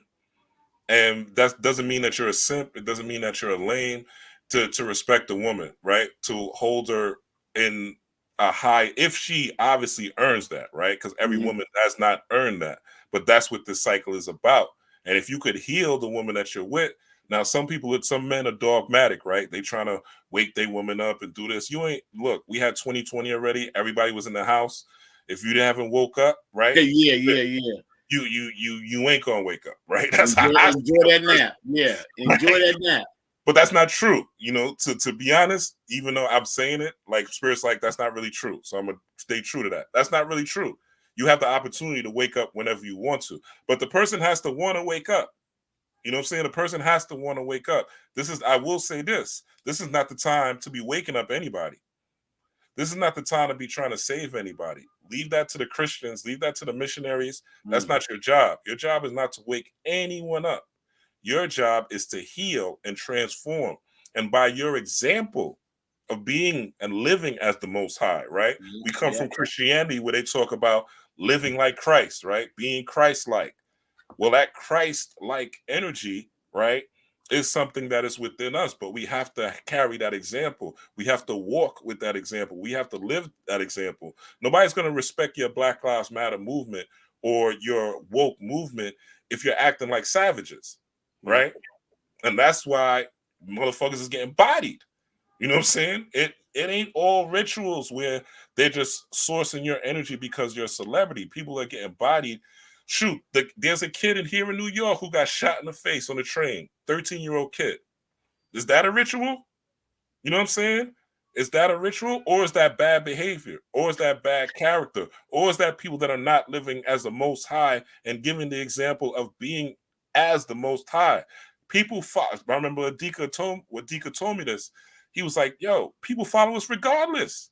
In our savagery, people all over the world follow us. In our savagery, in our lowest of low. Imagine us in our highest of high, which is what Wakanda represents. And Wakanda is not just a place. Wakanda is more so an idea or an ideal.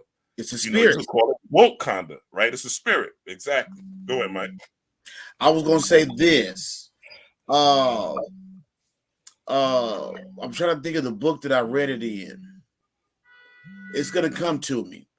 What we don't realize, I want to say I got it out of Kirk Packwood's Mimetic Magic. I believe so. If not, I'm at the bathroom real quick. Go in. I'm gonna be right back.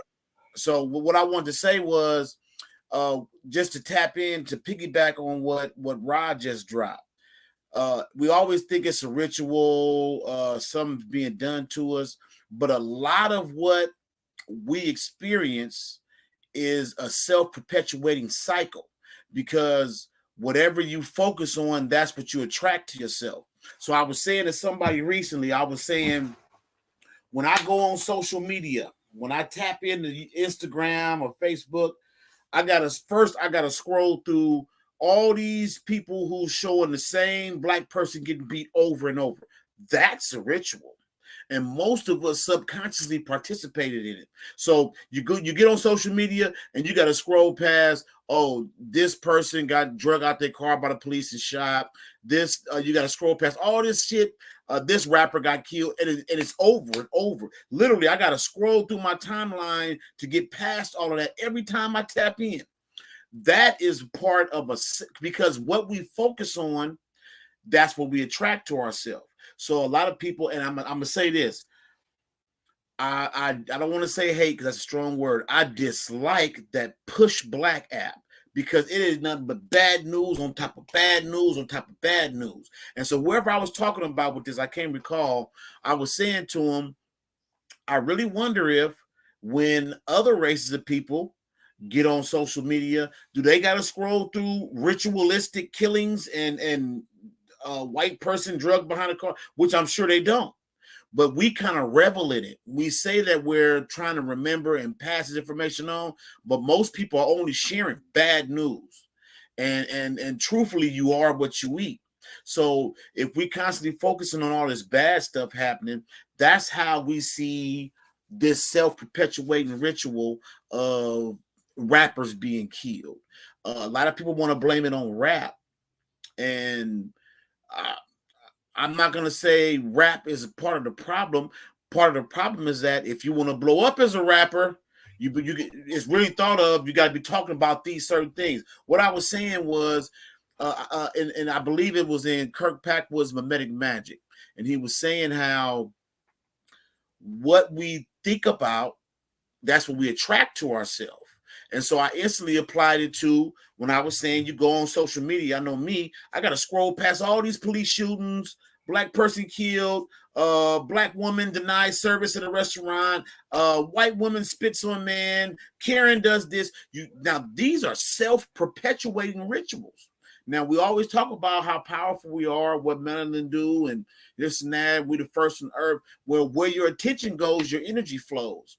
I also read in James Fraser's Golden Bowl, and he talks about how, and this is still going on today, every nation that gets started, nations begin, maintain, rise, and fall based on ritualistic sacrifice. And so you look at like with okay, Mesoamerica, Aztecs. Everybody knows they sacrificed a lot of people, and so that's the first thing that comes to mind when you think of sacrifice to fuel a nation. Now, what most people don't know is from that movie Apocalypse, we were led to believe that all those people were unwilling sacrifices. No, not so. It was an honor. It was an honor back then. So these weren't people kicking and screaming. But now, what's the ritual being perpetuated here? It used to be lynchings and things like that. Now we move on to police shootings and things like that. But these are nothing changes. Society is not just going on here. It's going on in Ukraine. It's going on in Russia. It's going on in China. These are like the templates that all societies down here operate on. And so a lot of it is just that we perpetuate it in a way we by focusing so much attention on it, it's like we draw it to ourselves. So I just personally, when I look at all this death and killing, I just see it as now it's just like a self-perpetuating cycle. When are we going to be able to break this cycle of feasting on our own pain? You know, I got aunts, God bless their soul. I love them to death. All they do is send me Push Black. The Push Black app, you up on that? I'm familiar. I'm familiar. Oh, yeah, so I know about it, but I know what they feed. Push Black to me is insidious. That's all it is. If I accidentally click on it, I'm gonna see a black dude hanging from his neck. I'm gonna see, man, it's horrible. And so people getting whipped. I'm talking about slavery. Yeah, but you can't. Yeah. Go ahead. Go ahead. No, but that's also an aspect of this movie. That's sacral chakra healing. Like all that stuff. Not to say that it's not real. Not to say that you shouldn't honor your ancestors, but how you honor your ancestors, how you honor the fallen, is not by complaining. Yeah. It's not by bitching. It's not by marching even. Right.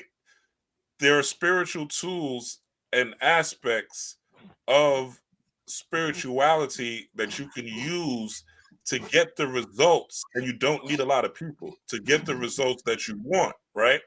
And there's been brothers and sisters that have done different things, right? Gone to different places and set intentions, right? In so-called holy places or these vortexes where they have a lot of energy, and they've made things manifest in their favor. First of all, a lot of things are not going to get done. Like there's these rallies for this and stuff like that. If you don't have these things codified in law, right? If they're not legal, your marches aren't doing shit. Like there's historical data that shows there's been many. Let's look at Martin Luther King, one of the most famous marches, the Poor People's March, right? The March on Washington. It didn't stop poor people from being poor. There's still a ton of poor people out here. Right? Because there's no law that says, okay, we're going to provide A, reparations, or B, a working capital in some way, even if it's a working funds or whatever it is, right? Whatever type of thing, whether it's institutions or whatever. But these things are not codified into law. So until these things become ma'at, right? Ma'at is law. Ma'at is law at the end of the day. And that's really what's going to save, quote unquote, melanated people when we get these laws changed. Now, what you do is you use the bottom half of the tree, the astral part of the tree, to put these things into the ethers, to put these ideas. And how you do it is with these altars. How you do it is with these meditations, right? And then not only will you be active, but there will be people that will be working on your behalf that don't look like you. That don't look like you. Caucasian people, you don't know why they want to fight for you so bad. So-called Jewish people, you don't know why they want to fight for you so bad. Spanish people, why they want to fight for you so bad, because of the seeds that you left spiritually in the astral realm, and now they have to go up. The professor knows this about the different triangles, right? First, the astral triangle is the bottom three, right? Yeah, and we're dealing with Had, Yesod, and Netzach. And Netzach, right? Then we're going into the ethical triangle, right? Where we're dealing with, I'm about to say Heru, Tiferet, Gabora, and you said, right? So it's called the ethical triangle, right? So that means when you're doing these things in the astral realm, right, these things will now spread out to bring you Gabora, which is justice, and then Chesed, which is basically Ma'at, which is love, balance, and these things. And now you'll start to see a higher realm. You start to tap into that Binah energy, or that Black Panther energy, or that Bast energy, or that Sekhmet energy, or that Shechem energy. All the same thing, all corresponding to dark matter or dark energy, right?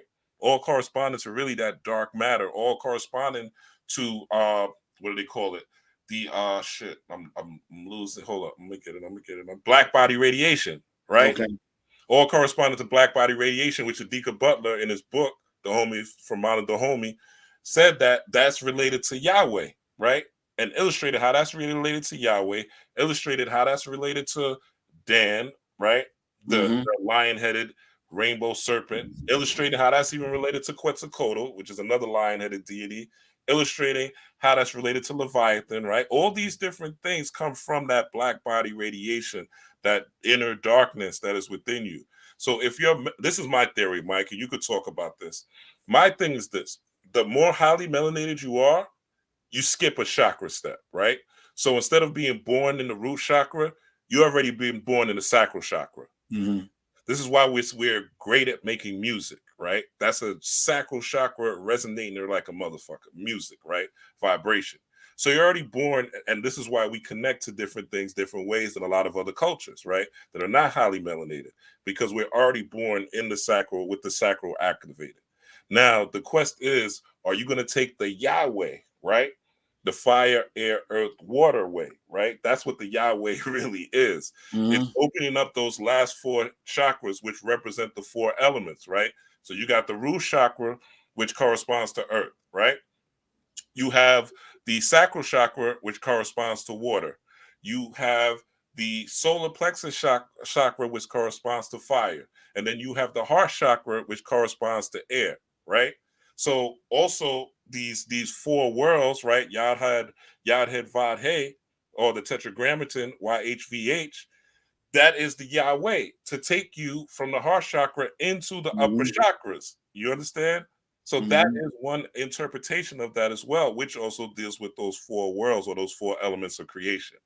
So we have the blueprint on how to transform our societies. There's been many people who have come and gone, many people who have written books, right? Now it's up to us to know that you are a Hebrew, but you're not following Judaism or the philosophies. Doesn't make sense. You're dealing in what they call identity politics, right? That's all. You're just this identity. Okay, I know I'm a Hebrew, and what? I'm a fucking car. I'm a Toyota. Now what? Yeah. You Yeah. know what I'm saying? Am I moving? Am I driving? Am I going a highway? Right? I'm a Toyota. So what? Right? So it's what you do with the. If you're not understanding, they got YouTube videos on how these people make money. Like I said, I've been watching them all week. Right? If they stole your culture, people always talk about, oh, they stole my culture, or they're doing a ritual, or they're doing this. If they're doing a ritual, you should be doing a ritual too, right along with them. You know what I'm saying? If they stole the knowledge and the wisdom from you and your ancestors, steal it the fuck back. But we got to stop complaining. We got to stop crying about it, and we got to start doing things that show that we are these people that we say we are, right? Which is one of the things in the movie, themes of the movie. Show him who you are. That's what the queen told her, right? Show them who you are. And she was, of course, wearing purple. And that was the first time she was even connected to her mom. To her mom. Dealing with Namor and about to kill him, because she couldn't kill part of who she is. She couldn't kill him. That's why she couldn't, even though that's part of the movie, but she couldn't kill Namor, because that is part of you do have that snake, you do have a spine, you do have a serpentine. It's called a reptilian complex, or R complex. You do have that part of you. You do have a reptile living in your body, right? So we call people snakes because they are fork-tongued, they're slithery, but you have a snake, and if you don't master it, you will only be moving and vibrating. This is what we call a sheep, right? Someone who's just moving according to the masses, an Agent Smith, easily influenced, easily led in the right direction, easily being able to taught the wrong thing. Why? Because they don't think for themselves, because they're not critical thinkers. And what all these things are trying to show us is that we need to start thinking critically. I love what's happening on Twitter, Mike. I love what's happening on Twitter. I love that anybody could buy a motherfucking blue check as long as you put a parody account. So they could be 12 LeBron Jameses, right? LeBron James with 2 S's. It could be LeBron James with 2 L's, right? It could be LeBron James with 2 E's, right? You could make as many. I could go on Twitter right now, $8, get a blue check, be LeBron James if I want, right? As long as I write parody.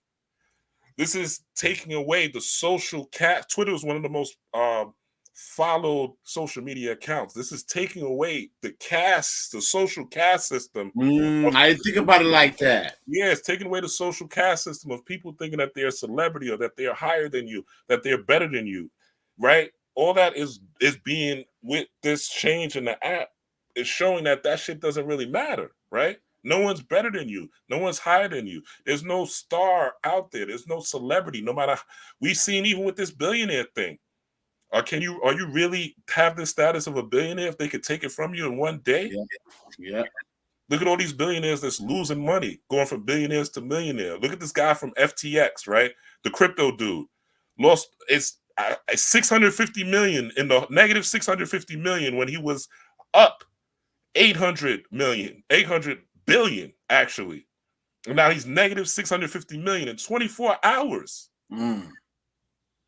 So is this really status? These things that we're reaching for, is it really status if it could be taken away from us? The one thing they can't take away from you is this. The one thing they can't take away from you is your perception. The one thing they can't take away from you is your knowledge of self. And these are the things that are coming up and bubbling up now where people are speaking out and saying things about who and what they are. So who and what are you? What are you? What type of powers do you have? What type of spiritual abilities do you have? What is your purpose? Why are you here on the planet, right? That's what's stirring up that Kundalini, that Namor energy is all about. That's what that Yahweh is all about, stirring up energy so that it reach your crown or your Shuri or your Ma'at energy so that you can get to a state of balance and your left and right hemisphere of the brain starts firing and wiring together. I know you know this, Mike, when you meditate and when you meditate on a religious basis, right? There is a point to where you meditate and you'll literally feel your pineal gland start to get hit. You'll feel the energy and you feel the blood start to rush to your pineal gland. Do you know how many people are living their lives, their whole lives up to 80, 90, 100, never felt that? Never aligned both hemispheres of the brain? It takes work, yes, but it's the best work you can do. Because this work is not only going to free you in this life, but it will free you as an ancestor for the next life. So you can help your children, your cousins, your brothers, right? And all sorts of people. So I went off on a tangent, but Nah. That was right on time. Sure, you had me. I'm not gonna lie. No, you dropped jewels. I won't say it was a tangent. I will say this though.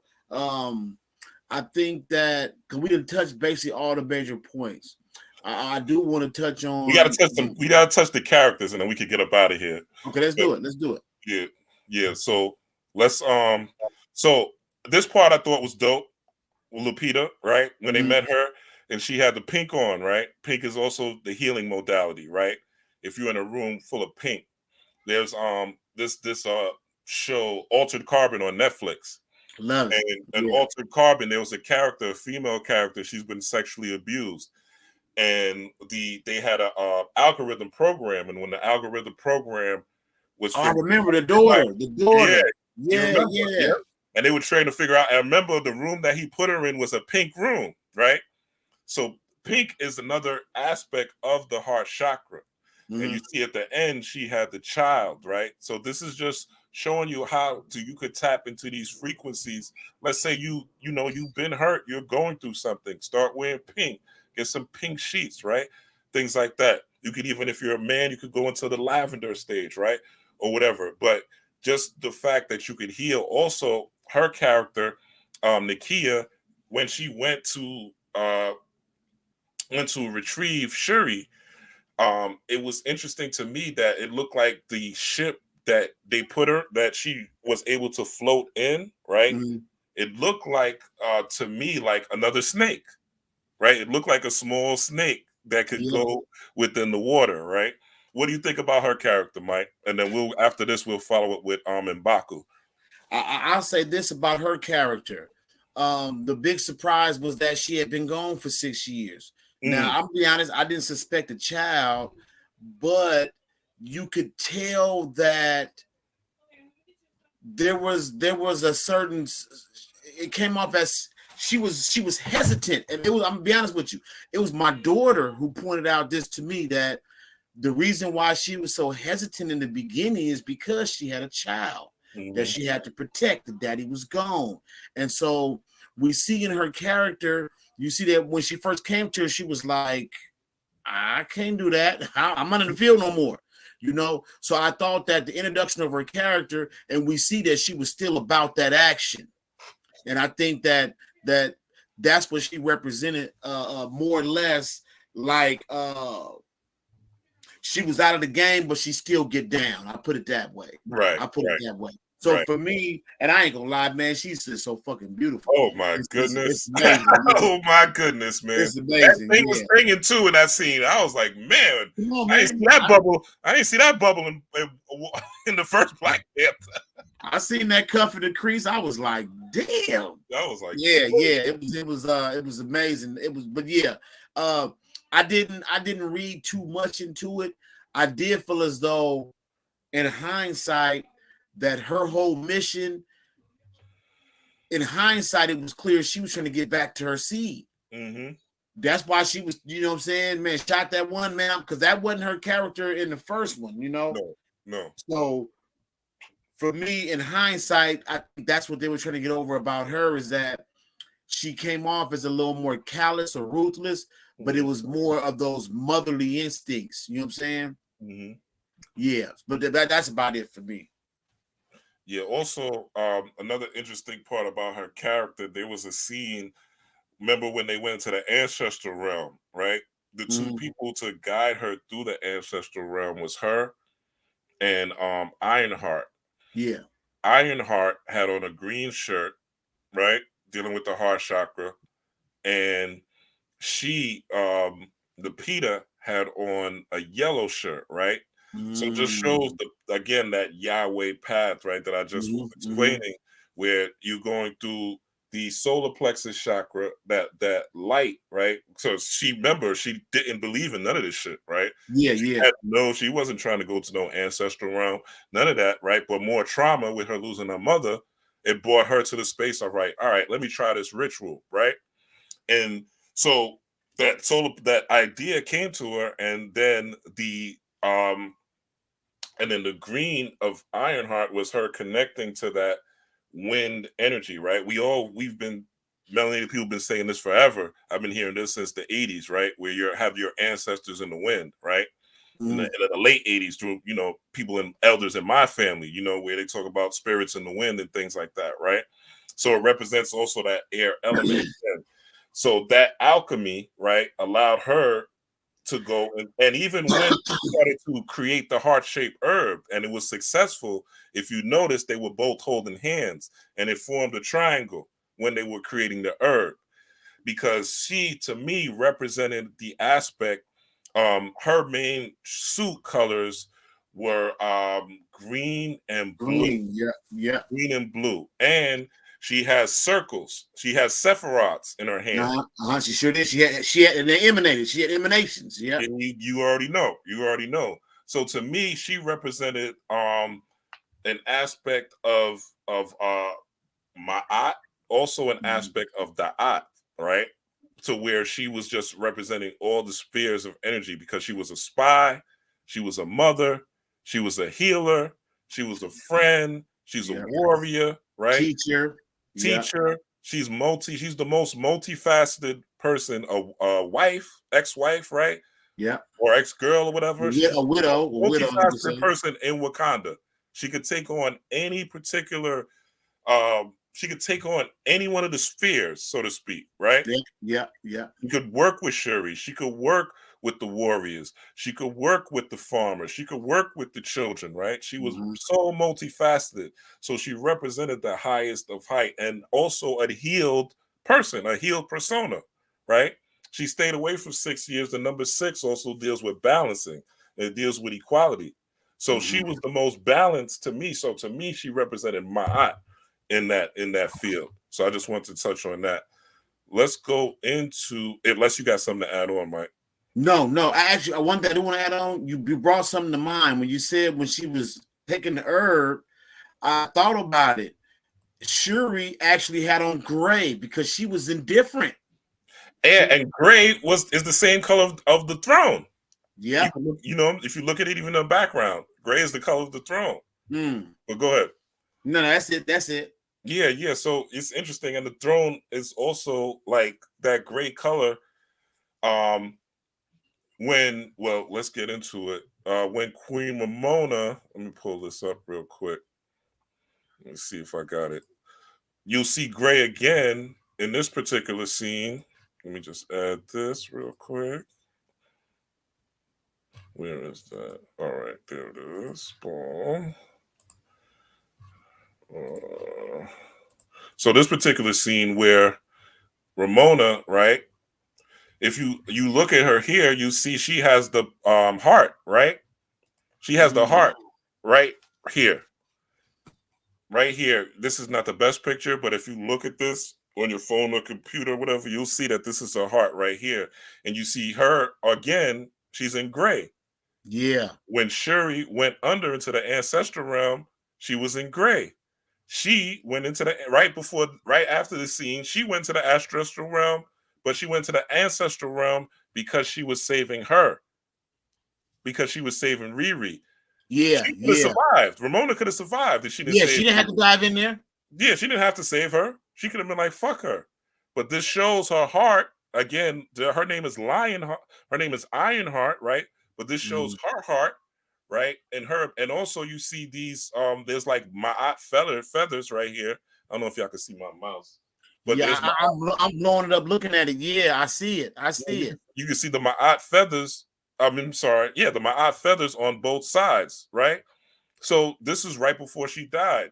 So this is again showing how she sacrificed herself for the greater good. Again, showing the power of character and the power of healing, how this turns into character, and also the mama energy of the universe and how that motherly energy is always trying to resurrect you, right? It also goes back to the Isis story of Isis putting the pieces of Asar back together, right? And going through the sacrifices and the ups and downs of trying to resurrect Osir, right? That particular story. So I thought that was very interesting as well. Just when I saw this picture, I was like, oh, okay. This is a moment that describes our highest self. And that's us looking out for each other. Yeah. Melanated being, like every other culture in the world, looks out for each other. They take care of each other. I've worked in corporate America over 20 years, right? Spanish people, so-called Spanish people, they look out for each other. The Jewish people, they look out for each other.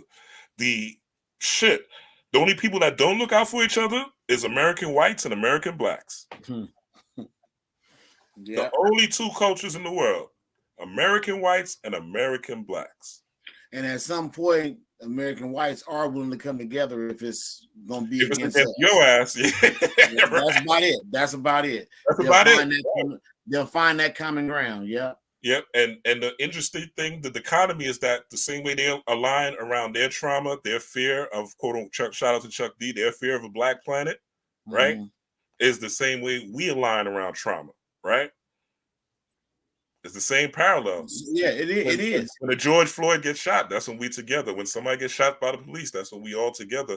When somebody wants to, disrespect Kyrie Irving, that's when we all together. But when these events don't happen, we not looking out for each other, right? And that's what that's what this scene personified to me, of the sacrifice of bringing somebody up. You know what I'm saying?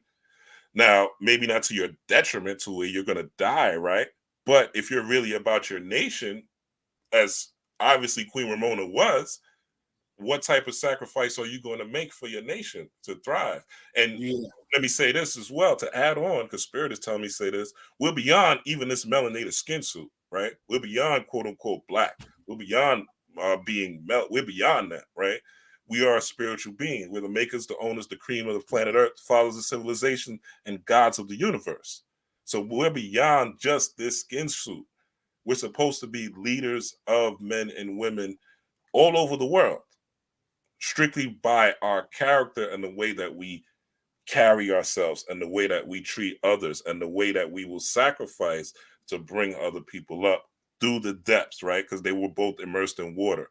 So do the soul work, do the work of resurrecting the soul. Go ahead, Mike.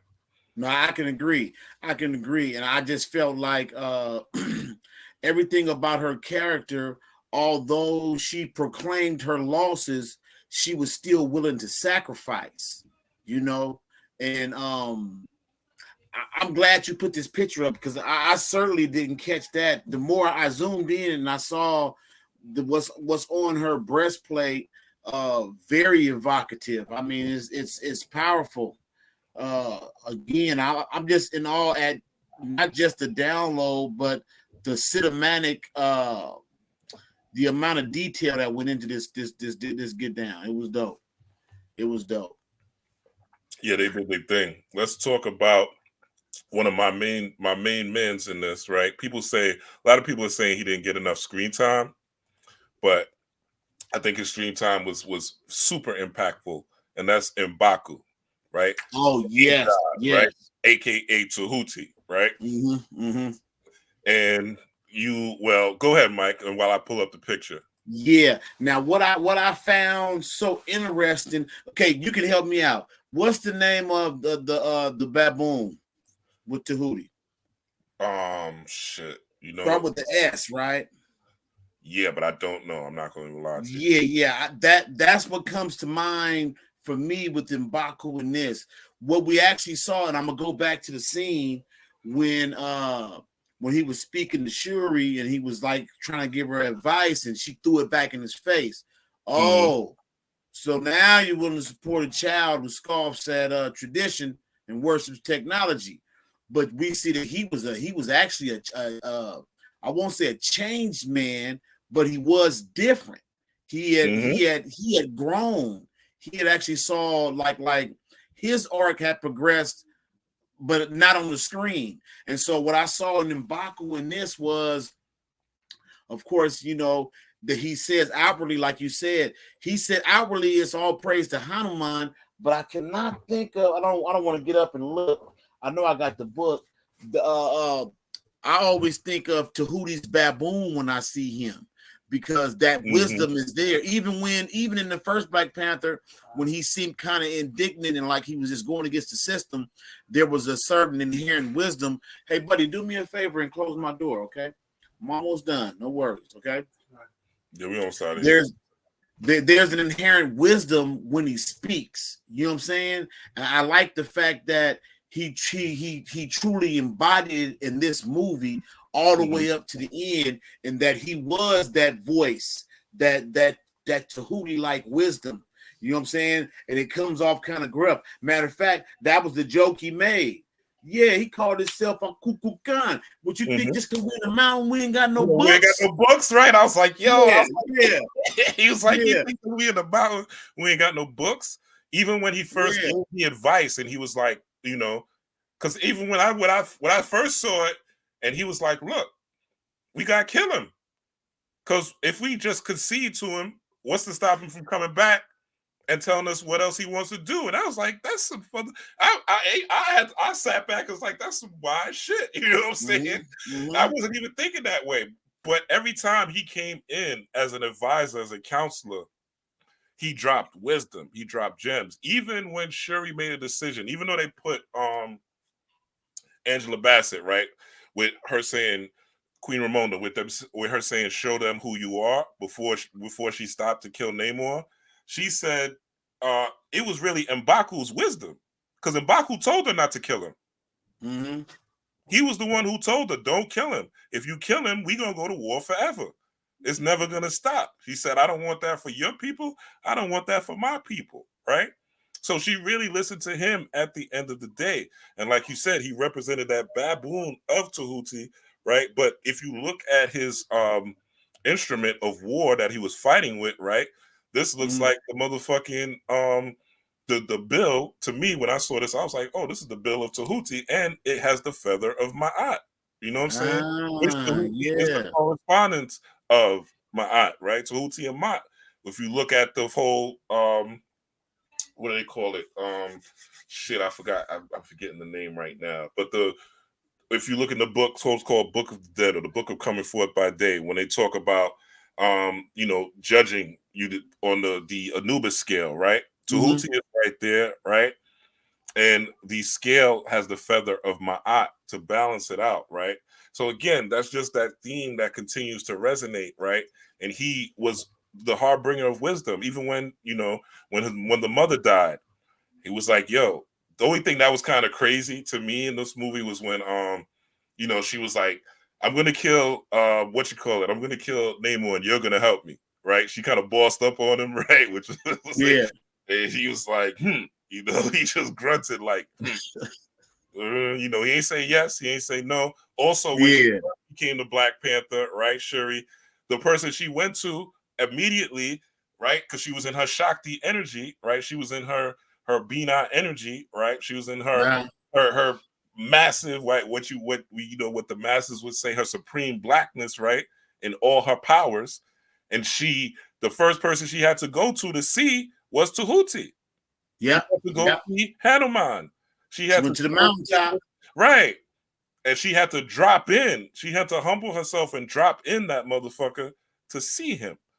And they had to do the arm wrestle to prove that you have the strength to even be the Black Panther. Because I'm the strongest person here. I'm the one with the wisdom. I'm the one that created science, art, math, which are correspondence of Tahuti. Science, art, mathematics, technology. What's Tahuti? Chokmah, right? On the Kabbalah, right? I'm the one who created that. So you got to come see me to be qualified to even go fuck with Namor, to even be qualified to deal with the raising of your frequency, of your Kundalini energy. This also points to the importance of study, right? The importance of not quote unquote knowledge of self, right? You want to know not only who you are and where you come from, your identity, but you want to understand yourself. What makes you tick? What do you love? What are you passionate about, right?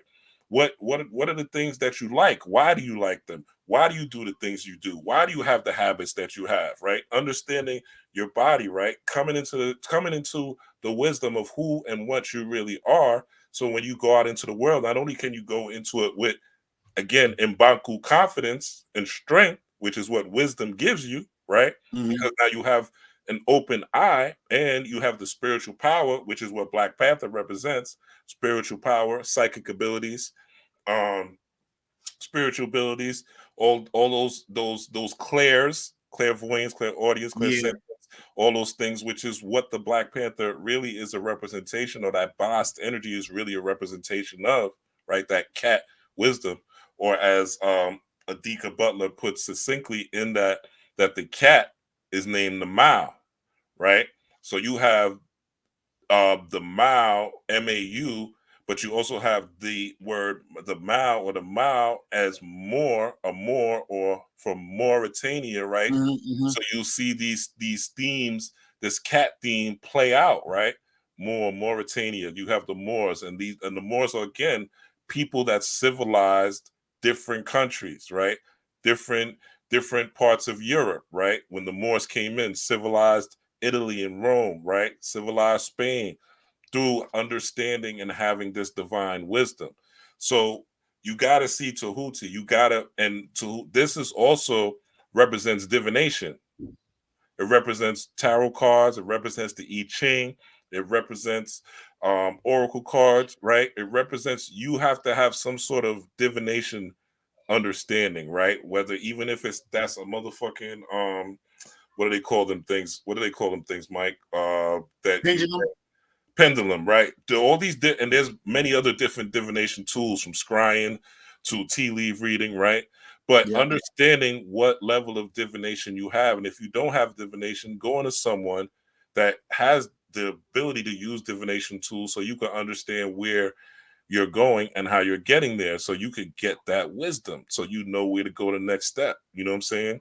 I had a reading today with a good brother. I'm not going to say his name, and we were just, we were talking about, we did the reading, and he was just saying how, it gave him like an insight on where to go next, and that's what you need, especially during this time period where everything seems to be going haywire, things seem to be going left and right.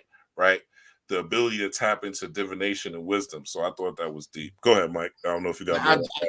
I just say one last thing about M'Baku that I took away, and it's something that's like kryptonite to a lot of people who's on this conscious path. We, like you pointed out, first thing he said, we kill him. Right. And then he came with solid information as to why to do so. But after one engagement, he didn't change his mind because of fear. He had new information. And he said, "Oh, he hit hard like the Hulk." He said, "But we don't kill him because this is a god. It's a god, right? Now, you kill a man, that's one thing. You attempt to kill somebody's god," he said, "then you're gonna be eternally at war." And so, what I appreciated about that I took away from it is, you have to, at times, when presented with new information, you have to be willing to change your mind and not feel bad, not regret, not cling, not hold. When you get presented with that new information, you don't hold on because, hey, this is what I always did. No, I got new information, and then you act on it. So that's the only thing. The last thing I only want to bring up in terms of with M'Baku was that ability that he showed, not only wise counsel, but the ability to take his own wise counsel and adapt. You know what I'm saying? Which is why he became king. Which is why he became king in the end, right? In the end. Now, see, I had almost misconstrued that. Like I said, I only saw it once. So I thought initially that he showed up to say, "Hey, she indisposed. You got to challenge me for her." Like, basically, he was taking on the challenge for her. But I realized, no, King and Black Panther do not have to be synonymous. Right. You know what I'm saying? And so even in that, we all know nobody want to see him, but we also know by the end of this movie, we know that he would be a wise and just ruler. This much we do know. So I thought that was dope. Yeah. I agree. We're gonna go into, I think, the last person we covered, any Ironheart add-ons, anything you saw about Ironheart, and then we're gonna close with Namor, No Love. Okay. As for Ironheart, no, not really. I just saw her as her character really was just, the story could have went without her. Yeah, right? Yeah, I agree. She didn't need to be in it. The story, but it was important that she be introduced for the spinoff coming up. But I think that also it was important. I didn't take the time to really figure out that aspect, what she represented. But I want to say in some ways she represented like the external aspect of Shuri, like her consciousness, more or less. She kind of voiced some of the things that Shuri like only thought, and so I say another thing too. You notice when they were in the cavern under the water, she was kind of like saying like everything everybody was thinking. She was kind of like, "Man, you don't put that on. Bad shit happen in the movies when you put the costume on they give you, and little things like that." And I will say too, this is a side note. I actually thought they were going to do like a Disney princess wedding thing. I thought for a minute they was going to have Shuri marry Namor, and that was going to squash the beef. Right. That's what I thought was going to happen, because it seemed very intimate. Right. Yeah. But in a way, I see that wasn't in the cards. But just keep it to Ironheart. I really felt like her character didn't need to be in there, but it was nicely woven in. Mhm. And you know what? I'm be honest. I hated this shot during the movie. And I hate know why I say why. Looked like a Power Ranger It to looks me, like man. that's what I said. I said it looks like a Power Ranger or Yeah. whack ass mobile Gundam or Gundam. Yeah, there you go. A whack ass mobile Gundam. But again, she didn't need to be in there, but she was masterfully woven in, even down to her saying, "Hey, you know, you can't leave with this suit." We already know she's going to build another one because she built the first one without your help. Right. You know, so now she just got a lot more insights in game. But I'm glad that they didn't include her because not just for the story arc, but you know, they were close in age. And so she represented somebody more relatable who might not have had all of that experience that Shuri had, but she voiced some of the same fears that Shuri secretly held in. So I thought it was dope. And also another thing, while you're talking, this came to me, you know, technology, you know, is what made Wakanda is what made Wakanda great by them tapping into technology. You know, the computer is the Kempata, right? The black molder, so to speak, or the dark molder, right? And if you study the computer, like people like Mark Dean, you know, Greta Jackson, and these different people who have patents and things on the PC, on the cell phone, right? People we don't hear about, people that's not making mainstream news and things like that, that added on to the computer and the PC and these different, also just the elements of the computer and the cell phone being cobalt and coltan, which come directly from the Congo, which is one of the first places, which is part of the Nile Valley region, right? People don't talk about the Congo because they just focus on Kemet and Egypt, right? But Congo is also the bottom half of the Nile Valley region, and how the Congo really is the birthplace of esoteric magic, right? Or fetishism, things like that.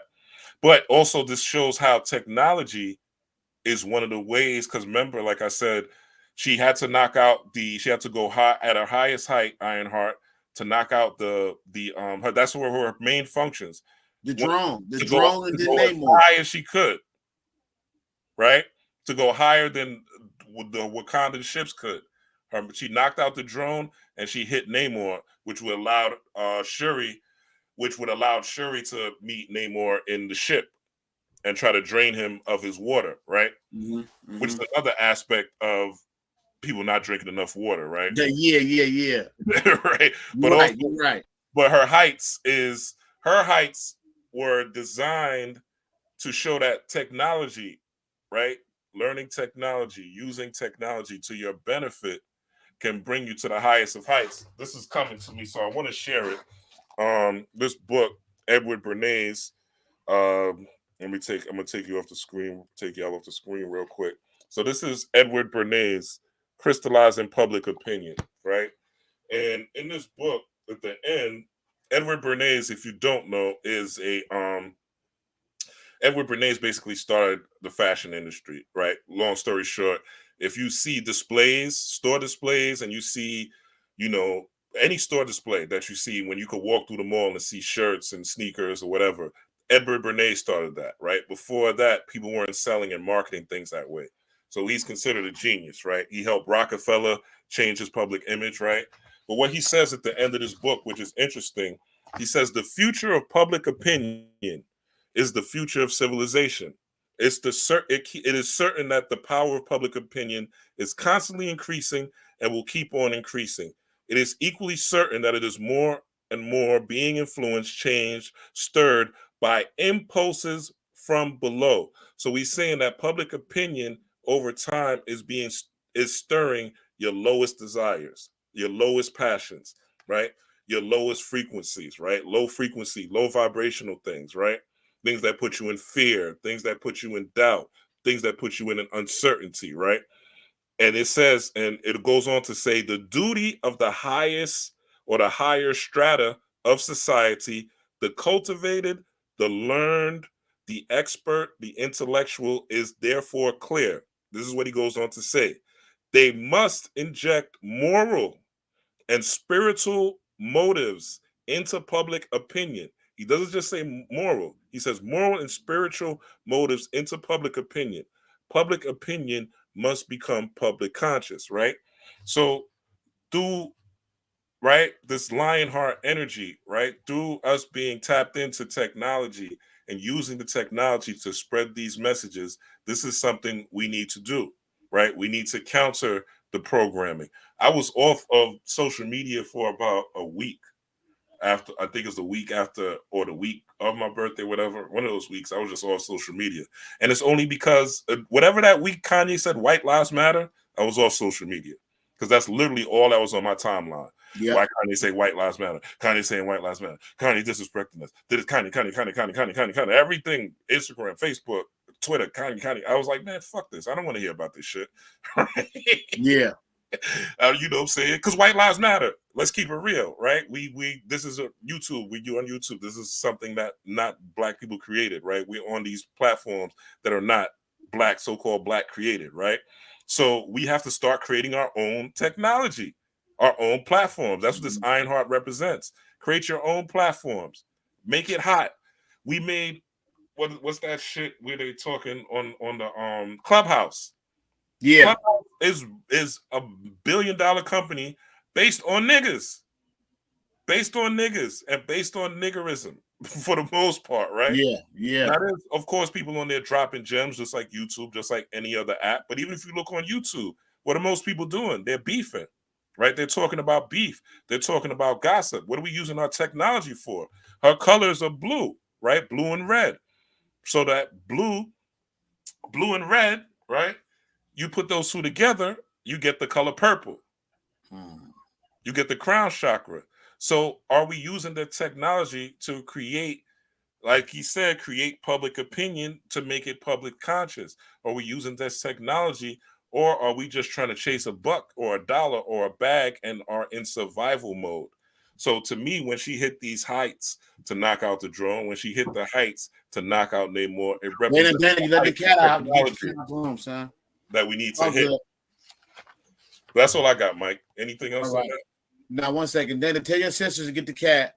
Now, my in-laws over and the cat rising. We almost done. I'm gonna get one thing I wanted to say about the technology, just to piggyback on that, is that remember in the very first one, Shuri, remember Ross said bullet wounds don't heal overnight unless it's magic, and she said no, it ain't magic, it's technology. So I agree with you, like you said about the Congo, where they get those minerals for the cell phones. I actually recently saw a video of them brothers and sisters mining for that by hand. Right. It was horrible. I couldn't believe it. If you had told me it was from the early 80s, late 70s, I could have believed it. But to know that this is how they're mining for these precious minerals that go into cell phones, it was horrible. In 2022. Yeah, it's crazy. And it made me reflect on, a lot of people, we talked about the 4 elements. Well, there's actually, for the earth, it's the gnomes. For the water, it's the sylphs, right? Fires, salamanders, and what's the creature associated with air? These magical beings that are associated with the elements. Dragons or griffins or whatever. Yeah. Yeah. But when I saw that with them mining for the cobalt and all that, it might make me think of the element earth and the gnomes. They said these gnomes are at work and they're digging away to basically fuel our magic, mind you. But when you work with the element earth, you work with these gnomes, you work with the king of the gnomes, and this is how you get these downloads. And so, yeah, I definitely feel you on that. That's I just wanted to say that as a piggyback. Yeah. And so when I saw this, I thought this was deep, that, the red and blue, purple was kind of hidden in there, but also it's dealing with technology and her genius, right? Her genius with utilizing technology, things we kind of have to look into. All right. And let's close out with my guy. I love this character personally. I love Namor. I think they did a great job with him not only being royal, right? Not only being regal, not only being merciful, right? But also being a motherfucking gangster, right? Being badass and like, yo, you're not gonna play my people. Like, we're not doing that. You know what I'm saying? Yeah. And if you fuck around, I'm respectable. Yeah, I've got morals. Yeah, I have standards. Yeah, I'll bring you to my city and you could chill with me and I'll show you my city, but I'll kill you and your mom. Yeah. You know what I'm saying? Now, I think that the actor, I forget his name now, he did a great job. He did a dope job. And I actually like the fact that they kept it real in terms of the language and like even the little hand gesture that they did, you know. I've been doing research for this. I went on YouTube, I think it was, and found out that hand gesture is a hand gesture. It means it's a gesture of power. And if you look on any of the Mesoamerican glyphs of deities, they're all doing this gesture of power, you know. And I thought that was a nice compliment to the Wakandan, you know what I'm saying, to the X that marks the spot, right? I thought that was an awesome counterbalance to show that we do have these hand gestures and these body postures, these mudras, for lack of a better word, that transcend cultures and races, and even, you know, separated by time and distance, but it still has the same effect.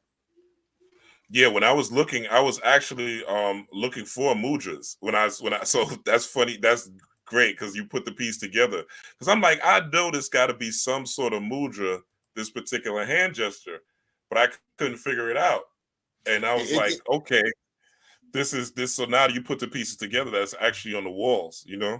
It's on the walls. You'll see that all the deities, they have different glyphs. They said that they actually don't know, scholars don't know the original meaning of it. They just know that it's a gesture or indication of power, you know. So it most likely is something that has a double meaning, like peace and power, or, you know, you can fuck around and then find out, you know, something to that effect. You know what I'm saying? Yeah. That's pretty dope, pretty crazy. I liked how Talocan looked too. I liked the way it looked. I liked the vibration and how, like you said, they all greeted each other again. Like the cross, theirs was like, but it was still heart centered. You know what I'm saying? It was still heart centered. Yep. Heart centered. And another thing I noticed was that you noticed that they were playing the game with the hip, with the ball. Man, I know this is not the time or place right now, but I gotta say this. I've done so much work. I've worked with Quetzalcoatl for a while, and a lot of that stuff they saw in there, I have personal experiences with it myself. So one day soon, remind me. I would love to come on and we go in. Like even with Quetzalcoatl itself, I've had channels, I've had interactions and downloads, and so a lot of what I saw was just I just like the fact that, like I brought out at the beginning, they showed what these indigenous cultures would look like, whether it was without involvement or as a reaction to involvement, and both managed to maintain a cultural identity. And I thought that was dope. Yeah, I actually invoke, this is kind of a secret, but fuck it, I actually invoke Leviathan, which is Quetzalcoatl, same shit, every time I go to the gym. So in my mind, I have Leviathan, which is the same winged serpent, right? Yeah. I hope that whenever I go to the gym or go working out, that's the energy I go in with. You know what I'm saying? To power myself up. But yeah. And that's what these deities and this mythology is for. It's not about being worshipped, you know what I'm saying? It's about using it. I've also, like you said, the Hindu deities are blue. When they drank the particular herb, right? His people, when they drank the herb, they turned blue, but that's the color of blood before it leaves your body, right? Blue blood, right? And water is also part of the blood channel, right? It's also part of your blood. Your blood is mostly water.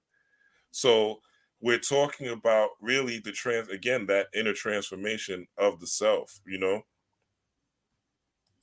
No, it was dope. It was so fitting that that was his mom's, and this is his wife, and I guess another family member.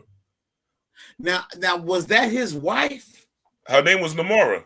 Her name was Namor, so I didn't know if that was his daughter or what. Yeah, I don't know if that's his daughter or his wife. That's actually a good question. I have no idea if they didn't really make that clear. But I know at the end she was getting in his ass. She didn't like that. Hell no. She was like, you let them break. She said, I've been waiting all my life to fight alongside you, and you made peace. Like, oh man. Because it was a prophecy when they started fucking with them, you know what I'm saying? They was going to go to war with the surface world. And I'm sure you know about this from the comics. That was always Namor's thing. Like, fuck the surface world, you know what I'm saying? Yeah. Like, don't fuck with my people, you know what I'm saying? Or we going to go crazy on y'all, you know? Yeah. So I thought that was interesting. I also thought, you know, I liked the way that they showed them the way they breathe, and they breathe water, you know, even on the surface, to show kind of like, to me, it was like a metaphor for the soul, so to speak. How you could bring soul into the surface, meaning your inner, you know, your inner truth, right? Who you really are. There's so many people, Mike, and you notice, that are living life. And okay, Kunamai Cody said that she's his cousin in the comics. Okay, so that was his cousin, Ramon. Yeah, I thought so. Okay. But also, yeah, how you feel? That's my guy right there. That's Culture 24 on Instagram. What's up? Okay. What's up? I appreciate you here. But also, like, how, again, speaking up, you know, there's the scene with Namor and his throne is an open mouth.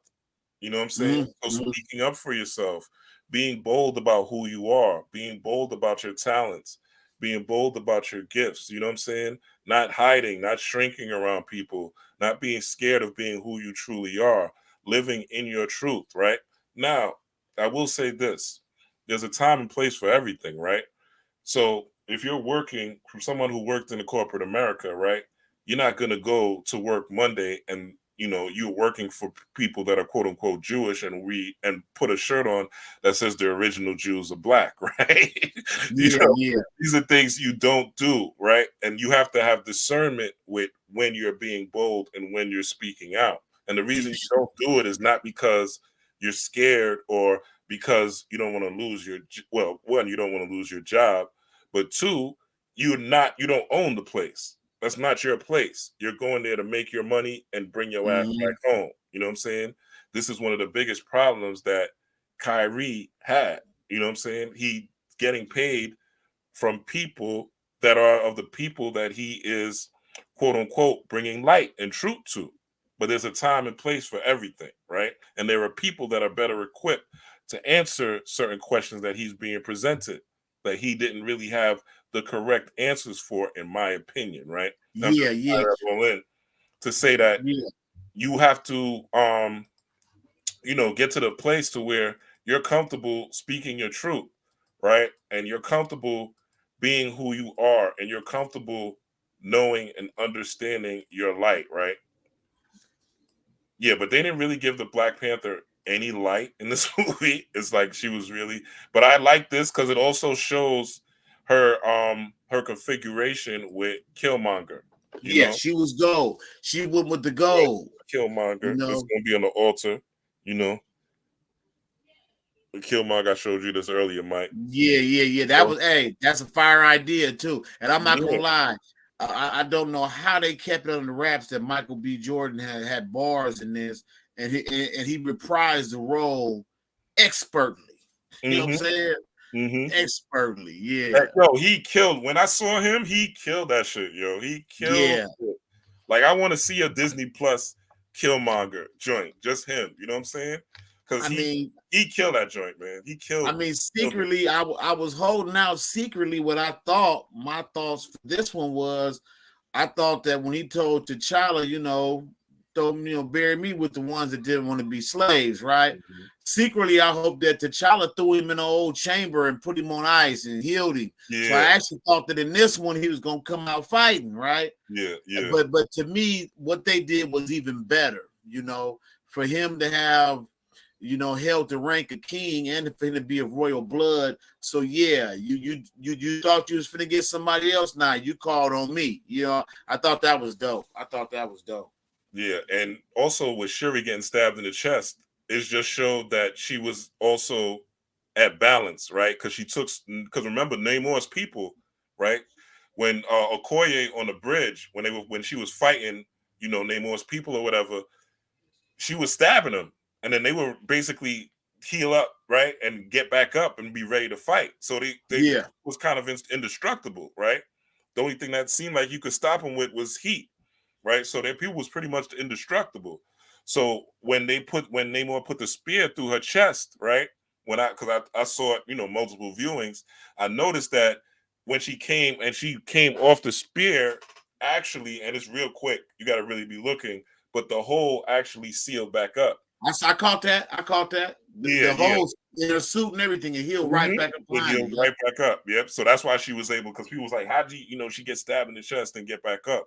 Well, she was aligned with, if you use a quote unquote her lower self, right? It was aligned with her higher self. So it gave her magical healing abilities, and she was healing from her trauma. So that was also part of that whole scene.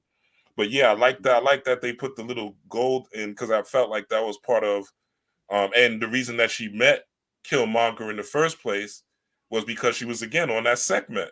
She was on that burn everything. She was on that kill everything. So if you're in, and it's what you were talking about, whatever you focus on expands. So she was focused on harming people. She was focused on rage. She was focused on going to war, and what she focused on expanded. So even when she went into the ancestral realm, the ancestor she met was warlike. And like you said earlier, there's sometimes when you can't listen to your ancestors, right? There's sometimes when that wisdom is not the right wisdom, and you have to check, because ultimately you're the God. You're the one that is piloting the ship. You're the driver of this physical vehicle. So you have to know what makes sense and what doesn't make sense. Just because you hear a voice telling you do something, you have to also be a critical thinker and analyze. And all this stuff about, and just taking it to modern society, about misinformation, right, is forcing people to have to think critically. You have to learn how to distinguish between the truth and the lie. And the way you do that is not just watching a TikTok video. It's not just reading a meme. It's not just looking at something on IG that's 1 minute, but it's really deep diving and seeing, okay, does this make sense? Where can I find things that correspond? Where can I find things that, if you find 3 or more things from the way I research, usually that's where the truth lies, right? But you got to find those 3 or more things. You can't just rely on that one thing that sounds good, right? That stimulates you physically, that Namor energy, that stimulates that serpent, that R complex, that reptile body, and just makes you move, right? You have to deal with things that deal with your ability to use your prefrontal cortex and reason and distinguish and use discernment. So I think we got everything, Mike. I think so, man. I think so. Yeah, man. I think we covered all the characters. I think we bodied this as usual. And yeah, any closing remarks? We almost at the 3-hour mark, but yeah, which is par for the course. Both of us get together. Yeah. I mean, that's cool, man. These bills are amazing. So I learned from you. Hopefully you. I definitely, please know it's reciprocal. Like you said at the beginning, we vibe offline. I told you the other day, man, you gave me some bomb homework that I'm on that project too. We ain't gonna talk about it on public. I'm still on it. I'm on the project too. Yeah, I'm looking for the same thing. On it. I'm gonna bring a Dika. I think I'm gonna bring a Dika in it. You know what I'm saying? Okay. Have insight, but yeah, I'm putting the pieces together. I was wrong about the one thing I told you about the Pope situation. I was wrong about that, but otherwise, yeah, everything else corresponds. Man, like I say, it's good homework. But yeah, these builds are everything, because I'll be honest, at times I do find myself in positions where, not like I can't learn from anybody, but it does come a certain point where you want a trusted source, not something I could just take offhand just to believe in, but somebody that I can say, go give me some good information and some good homework, and I can go like you said, I can go verify it for self. But So yeah, without a doubt, brother. Hey, I wouldn't agree to come on. Like I said, man, I'm being a horrible host right now. I got company been in the living room for over 3 hours. Yeah, So I'm gonna let you go. no, I'm just saying, I'm saying that to say that I chose what was important to me at this time. You know what I'm saying? Yeah. And so I'm saying that, you know, I appreciate our bills for what it does selfishly. I say this too, while we talking, wrapping it up. Mm-hmm. One thing that Shuri had to come to grips with, and a lot of people don't, is the fact that when somebody dies, that's how we feel is the most selfish thing ever. Mm-hmm. Because that person has gone to the great beyond, especially if you have any sort of consciousness about yourself. We are sad and we're weeping for our loss, not for theirs. And that's why, like funerals and repasts and wakes, those are not for the dead, those are for the living. Those are for the living, exactly. And so what she had to come to grips with, her main thing was, because think about it, she sure didn't seem too sad when her daddy died. Not at all, right? No, bounce back from that quickly, you know. And that was something that I did think about in real time. Like, yeah, she wasn't tripping off her dad, but that was that sibling love. That's that, you know. So I just, the one thing that I did recognize was that's the work. And it's easy to say, hey, I'm gonna be honest with you. If you had asked me about a month ago, I'd have told you, man, I don't shed tears for the dead. I celebrate. Out of nowhere, I had somebody who was important to me. Actually, I'll be even more honest. I didn't realize how important that person was to me until I went to go my regular, hit him up, what's happening? He died. What? Man, got weepy, cried, but even in my tears, I knew, and I'm smiling now, because I knew that I was just saying, man, I just lost my little source of info, somebody out, my mentor. It was a selfish thing. And also another thing is that death actually shatters the illusion of unity. Because we realize that even if a plane load of people die, everybody on that plane died by themselves. Mm-hmm. You don't go into the afterlife holding hands and skipping. You go by yourself. And so there's this illusion where we blind ourselves, and that's the real unity, though. Here is where we're looking in these mirrors. That's why they say, you know, when you talk to somebody and they irritate you, you're really just seeing something about yourself that you haven't dealt with. And so I think that was an aspect of death that was important to be relayed, is that how she felt was actually purely selfish. She knew about the ancestor realm. She chose not to believe in it, but clearly everybody around her did. And then another thing I want to say, just before we wrap it up, just take it back to that original story. I mean, that original thread that we pulled on at the beginning, is that anybody listening, don't get caught up. Hebrew, Native American, African, you are all that and more. You know what I'm saying? And so don't allow anyone to pigeonhole you. And because you know what, one of the most bomb things I saw, and like you said, with this Kanye Kyrie shit, is horrible. It's all you hear, it's all you get to talk about. And I refuse to engage even some conscious people, but definitely the mundanes. I'm not talking about it with you, but I saw one interview. It was some Jewish dude. He's a business owner. I forget who it was. And he was being interviewed, and it was asking him about Kanye. And the guy he's a multi-billionaire, most likely millionaire. He was real dismissive of the whole situation. So the person interviewing him, I forget the white dude name with the all white hair. He was like, "So you mean to tell me that an African American?" And that dude said, "And there's no such thing as African." Let me stop. Next question. What he's about to say though was, man, ain't no such thing as no African black community, right? You know, man. Right. And I saw that. Yeah, that was what you call it, from the Clippers. I forgot. From the Clippers. Sterling, yeah, Sterling. And see, one of the things, telling the truth, though. He was telling the truth. He was telling the truth, but he had to stop because actually he was about to say something that was going to wake everybody up. Facts. He had to shut the fuck up. But the thing about it is, you said it earlier, it's these crises of identity, because we are among the only people that allow other people to name us. That's why we black, colored, Negro, African American, Hebrew, Washita.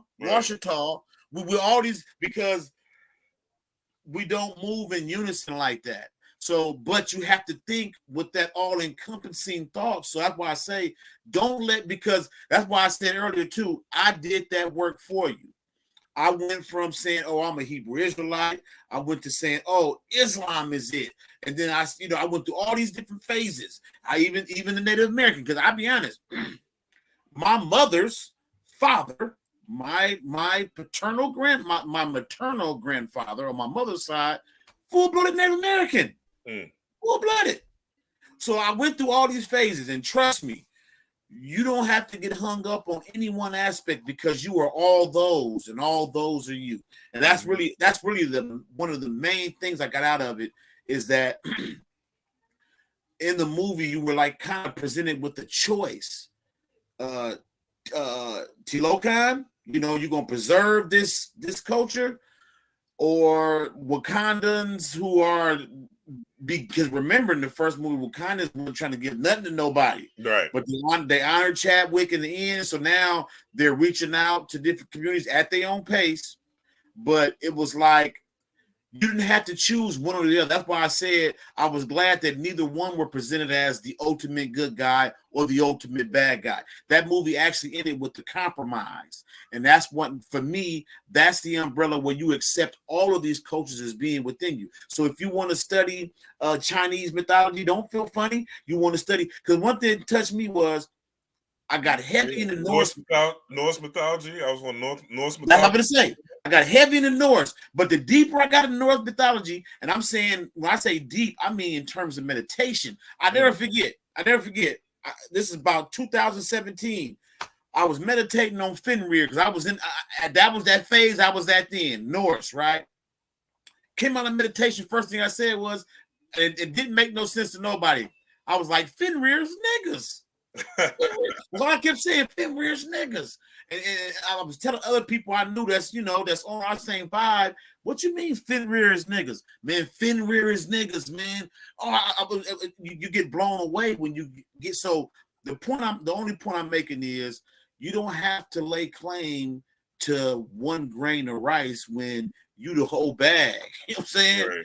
Right. You all of that. So outside of that, that's the main thing that captured my attention, and I hope that resonates and comes off to others, because that was a powerful message. You know what I'm saying? A powerful message. And there's other cultures too, for the pro-blacks. There's other cultures besides Kemet, right? There's other cultures besides Haitian voodoo and the Orishas, right? You have the Akans who have their own science, their own spiritual science. I mean, there's tons of West African different spirituality out there, different spiritual systems that are West African, that are East African, right? That are South American, right? Where you could get into. But the key is, are you going to get into it, right? Yeah. Culture is freedom, right? Not identity. Not saying I am this, not saying I am that. Culture is a cultivating process. When you're cultivating a plant, it's a process.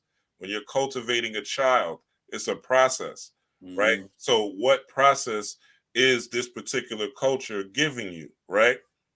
The quote unquote Jewish people, they have a culture. They have a process on how they're doing things, right? The Polish people, they have a culture. They have a process on how they're doing things, right? The people that are Hispanic, they have a culture. They have a process. They have their Day of the Dead, right? And things like that. South American cultures, they have a culture, they have a process. The culture and the process we have here is Jesus Christ. A white man, long stringy hair, right? Who did nothing for you. They said he took away your sins, but that's impossible because motherfuckers is quote unquote sinning every day. Yeah. You know what I'm saying? Hardcore, Or you could say too, we might choose one aspect and then we defend it like it's the Bible. I've been there.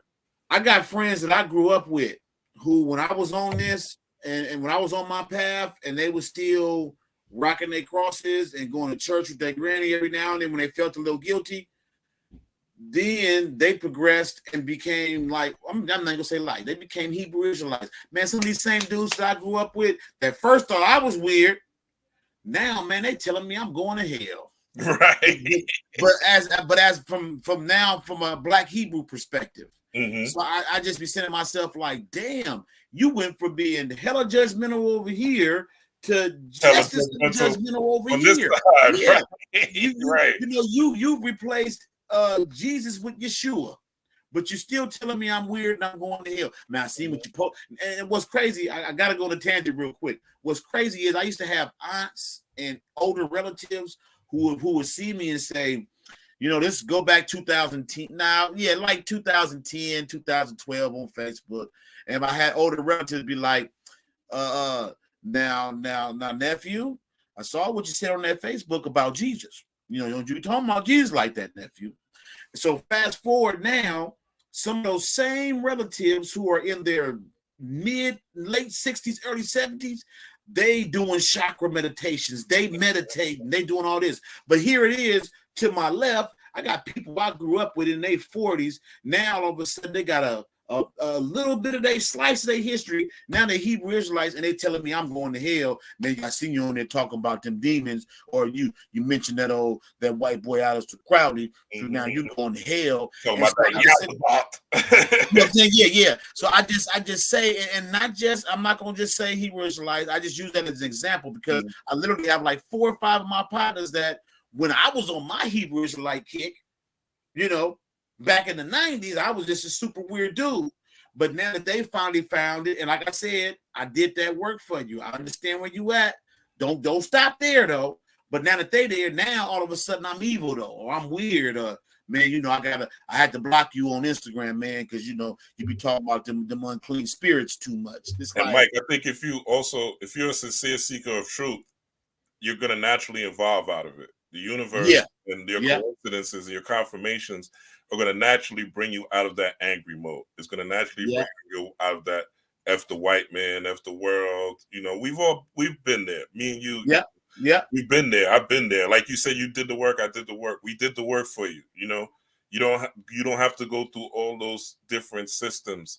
Well, maybe you do, right? You should actually. If you're a true seeker of knowledge, I've been at NOI, right? I've been part of Islam. I've been part of Osiris Set, right? I've been part of these different quote unquote. I've definitely been Jehovah's Witness for a long time. I've been to the Baptist church. I've been to the mosque. I've studied even Zoroastrianism, right, for a little while, right, with a small little cult, right? So quote unquote cult. There's different cultures and there's different spiritual paths, right? The way a path is sincere is like Mike said, it's not going to take you away from anyone. It's not going to tell you you're better than anyone. It's not that your person's going to hell and that person's not going to hell. Those are caste systems, right? Spiritual caste systems. Classism, right? On a spiritual level. I'm better than you because I believe in this, right? I posted something on, I think it was Facebook, where I said, ain't nobody going to judge you worse, right? Than a devoted Christian. You know what I'm saying? Nobody going to judge you worse than life than a devoted Christian, because the whole psychology of it is they're sinners, they're Gentiles, and I'm better than you. Yeah, right? Yeah. And I'm better than you. And that goes back to the study, you realize that you're not better than anybody, my guy. Yeah, you might have different views, you might have different perspectives, but this person may know how to fucking put together a car from scratch. And you, with all your books and wisdom knowledge, you can't do that, right? So everyone has their purpose. What is yours? And does your culture align with you developing the highest version of yourself?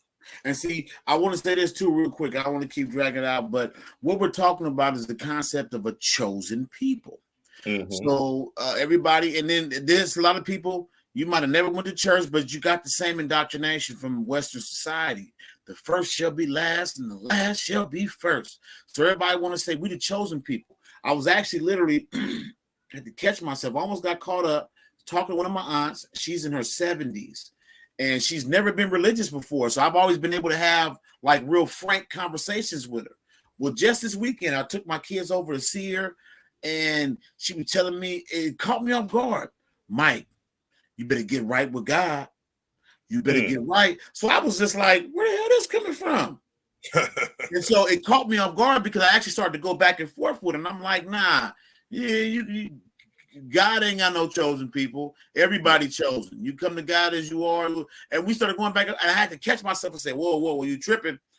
This is something new for her. But in the past, we could have these conversations, but now she's saying, because let me say that I said she wasn't normally religious, but she was Jehovah's Witness, but she got disfellowship at a young age. She never rocked with that shit. But now that she's 70, she's getting older. She's thinking about mortality. Mike, you got to get right with Jehovah. That's when it happens. That's when it happens. It caught me off guard. It caught me off guard because in the past, if anything, me and her, we bang, we ride on Jehovah's Witnesses. That's what we do. We clown, right? And so it caught me off guard, but then I had to remind myself, hey. Like you said earlier, man, I ain't trying to wake nobody up. My head started nodding up and down. Oh, you right, Auntie? Oh, you right? You know what? You right. Yes, ma'am. Yes. I didn't think about that. You're right. Man, we're going to end this conversation. We're going to wrap this up fast because I ain't trying to save you. I'm trying to save, because just like she's trying to save herself, I'm trying to save me. And saving me don't have nothing to do with combating your ignorance. Nothing. Right. Nothing. And the thing is, like, the people, like I noticed that, I remember, here in New York, there's a lot of older women that always try to bring you to the church, right? At least, I haven't lived in New York all my life, but whenever I come back here or I live here for a little while, that's always the case. It seems like there's always some older lady trying to take me to the Lord or take me to Jesus, right? And I always ask them, were you this pious as a child? Were you this devoted to Christ as a child? And some people don't answer. Some people try to switch. It's funny. Most people try to switch the subject or they don't answer, right? That's a good question. Because truth is, I know you wasn't living this way, but because you're close to your deathbed, and I seen this during COVID. I seen the same thing during COVID. Some of these spiritual YouTubers, some of these YouTubers that were into metaphysics went back into the church, went back into Jesus. Really? Yeah, COVID shook them up, huh? COVID shook a lot of people up. Some people disappeared. Like, Oprah, a lot of people just disappeared. The so-called spiritual teachers and counselors dipped the fuck off. You know what I'm saying? Dr. Phil was nowhere to be found. You know what I'm saying? Like, these people were the pillars of society and the pillars of inspiration, and they were nowhere to be found, because when you hit the real shit is when shit is real. Right? The real test of your spirituality is not right now when things are good and everything's nice and ain't no war. The real shit is when shit happens, when shit hits the fan, when they say, yo, you on lockdown if this happens, when they say, yeah. They wasn't going to get this. They wasn't going to get the hokey pokey that I know until they threatened their job. And all of a sudden, when they threatened their job, they folded like lawn chairs. I'm not trying to disrespect anybody, because I understand people got to feed their family. But at the same time, were these your real principles? And I know people who didn't and said, fuck that job. And now they're in better positions, right?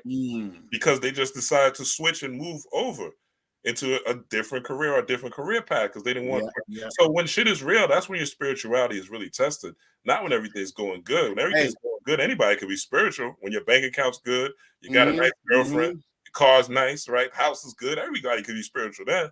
But when shit hits the fan, what are you really standing on? You know what I'm saying? Hey, I want to say this to you real quick. During the pandemic, you remember that movie that came out? I think it was released straight to Netflix. The movie with M'Baku, the new spinoff on Spencer for Hire. Yo, somebody told me about that movie, and I don't know the name of it, so I don't know if you remember the name of it. But I'm gonna find it. I'm gonna find it. It's a good movie. So somebody now I remember. It just came to me. Winston Duke. All right, I got it. I'll find his discography. But go ahead. Okay, when the pandemic hit and we was on lockdown and they were saying don't be outside, I made it a point to be outside, and I would take my wife. Now my wife, she's not on this path. She got her own. She's doing her thing. She was totally caught up. We ain't going outside. These my kids too though. We outside, and so what I was telling my kids was you'll probably never see the streets like this again, you know, where Right. where it's just bone ass empty. So anyway, I bring up that movie with Mark Wahlberg and M'Baku because there's a scene in there. When you watch it, you're gonna die laughing. That was my theme song for all of the pandemic. Bokeem Woodbine had a scene in there at the end where he was trying to kill Mark Wahlberg, and he said, he told my man, you ain't gotta go to jail. Bokeem Woodbine said, go to jail. He said, I'm gonna walk these motherfucking streets. And that was my theme song during the pandemic. Right. I took that clip from that movie and I remixed it into everything I put online. Man, you know, out here in the traffic, you know, on my way to the store doing this and that. I'm out doing, and I'm gonna walk these motherfucking streets. You know what I'm saying? Because everybody being told to be inside, I'm gonna be outside. Yeah, I was doing the same thing, bro. I mean, it's documented. You know what I'm saying? From the YouTube channel to Facebook to whatever, I was outside. Yeah. You know what I'm saying? I was outside. I was in the trees, and I loved it. You know what I'm saying? Especially being when I hear, you know, I left during the pandemic. I went to the West Coast because I didn't want to stay in New York. So I went to where it was sunny for a couple of months, maybe half a year or whatever. And then I came back. But I left, and I remember just being outside here in New York and just it being silent. Yeah. You never hear in, you know, especially in the city, you never just hear silence. And it was so beautiful. I could hear the birds, you know what I'm saying? I could hear the birds, I could hear the crickets at night because nobody was outside. And yeah, like you said, this is something that people may never see again. You know, this was a once in a lifetime thing where everything, the whole world was shut down. And it was really a time to go within. And it was really like music, like you said, for you, for me as well, music was a guiding force during the pandemic for me. You know, listening to different music, listening to different frequencies, listening to different tones, right? Yeah. And I'm saying that to segue into this, all right? And this is, remember I said Shri is a mantra, all right? So you have this, what they call the Shri mantra, or the Shri mantra, which is tacked into Lakshmi, all right? We all see what's happening with these institutions, with these financial, with these the NBA, Adidas, so forth and so on, where they're making people apologize, making people do what they want to do because the financial imperatives and the financial institutions are not there.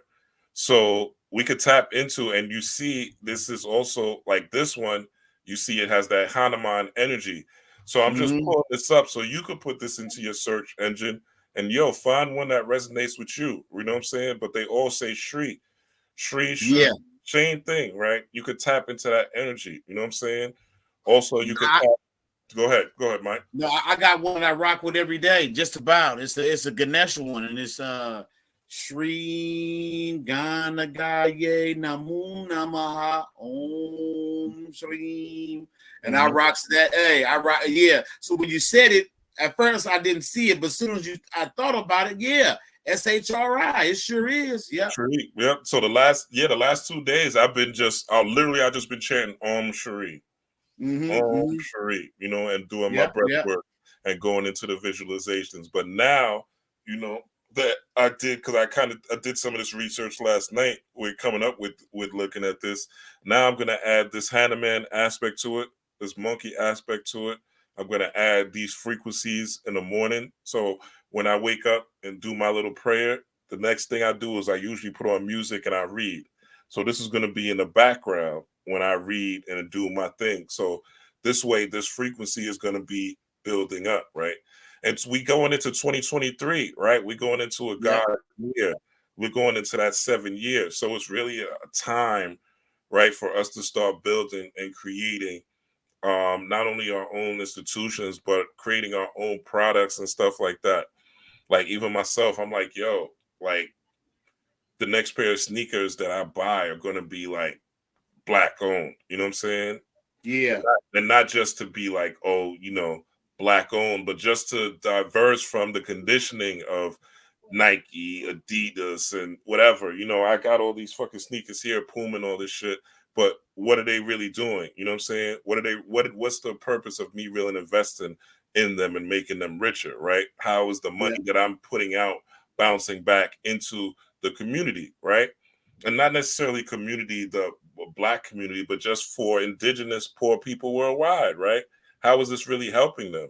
Because again, it's not about just helping people of your culture or your race. It's really about being a beacon to the world, right? It's really about, again, being a god of the universe. So these frequencies will allow you to tune into the energy of money. You could get this book called this. I'm looking at it now. I don't want to get up and get it, but this book called The Subtle Body, right? I forgot the author's name. Actually, give me one. Go ahead, Mike. Talk about it. Wait. I'm about to pull it up right now. Get this off the bookshelf. The Subtle Body. It's called The Subtle Body, but it talks about like different frequencies and different healing modalities. And they tell you in this book and also other books, the power of sound. We have all these water movies coming out. Water corresponds to sound, how sound corresponds to the soul. So if you want to make a change in behavior, if you need to heal from past trauma, if you need to do shadow work, please incorporate music into it. Please incorporate these frequencies, right? Please incorporate these sounds. Please incorporate these different tones. Learn about it so that you could heal and be at your maximum self. So when the next crisis comes, you can stand on your square and you can stand in your confidence and you can stand in your godhood, right? That's what this is really all about. No, straight up. I agree 100%. So, and also you could tap into this what's behind me, right? The Sri Yantra mantra, the Sri Yantra that's behind me, this particular symbol and shape, right? Remember that what I sent you when I was like decoding and going into that was fire. I thought you would have broken it out. Yeah. Now I realize that it's this motherfucking shape. It's the Sri Yantra. When I went back and looked at it, I was like, oh shit, it's the fucking Sri Yantra where they put the characters in.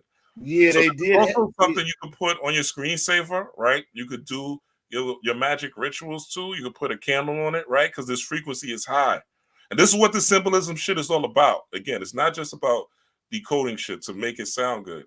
It's about being able to tap into different frequencies, energies, and recognize the signs of the times. Because as above, so below. So mythology is always playing out because mythology is really, this whole shit started with House of Dragons, right? And then that's also just start the spurring of the Kundalini, and all these movies are fitting that same theme. So I can't wait till Avatar comes out, my brother. I can't wait. I'm waiting on myself. Yeah, I'm waiting on myself. A spirit bath is going to be key during these times. Spirit baths, right? And also sound frequencies, cymatics. This is what's going to help you get to where you want to go and prepare yourself for 2023 going forward to live your best, most abundant, most powerful life, right?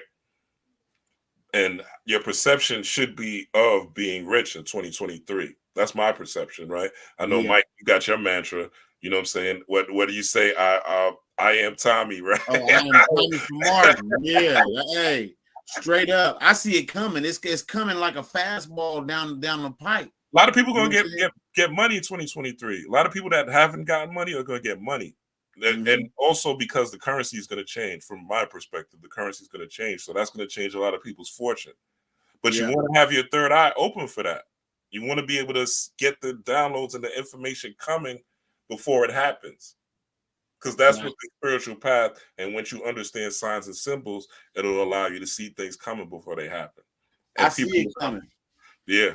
I see it coming. You know, I got a job. I work hella hours and shit. And there's a visible shift that I see, that I recognize. Oh, yeah. Just in terms of, it's like a game of musical chairs, and you can see people are, getting comfortable to sit in their seats, and I can see it opening up for me. I'm not even, like you said, I got my mantra, and I just try to be patient, and so that I can step into it, not stumble or fall or whatever, but I'm gonna step right into it like I've been there, And also, I don't know, this just came to me thinking of going back to Namor, but it was the first civilization was the Olmecs.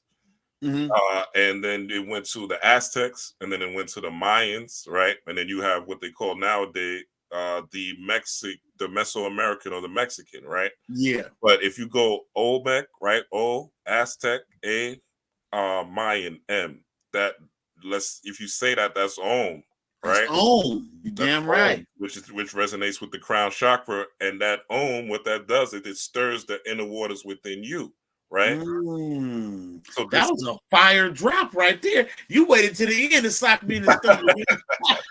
Yeah, it's just what spirit comes to me, man. No, that's fire. Yes, yes. Somebody on the replay will get it, but yeah, that's fire. But no, not a doubt.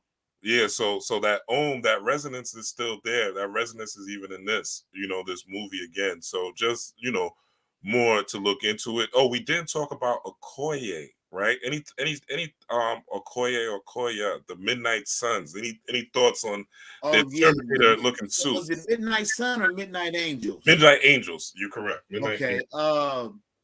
I can't say in particular. I kind of felt like her arc was kind of the same way Riri didn't have to be in it at all. I felt like the position she was put in terms of getting kicked out of the door of Malaj, I felt like that was kind of forced and got to be setting up something with the Midnight Angels. Got to be, because that part, even though it fit well, it felt kind of forced. You know what I'm saying? From my perspective. Yes. Otherwise, Okoye did the damn thing like she did in the first one. Her fight on that bridge was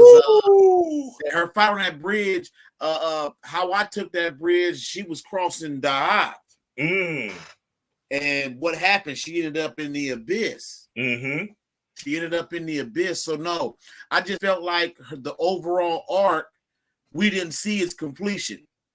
The same as they mentioned that her husband was in jail.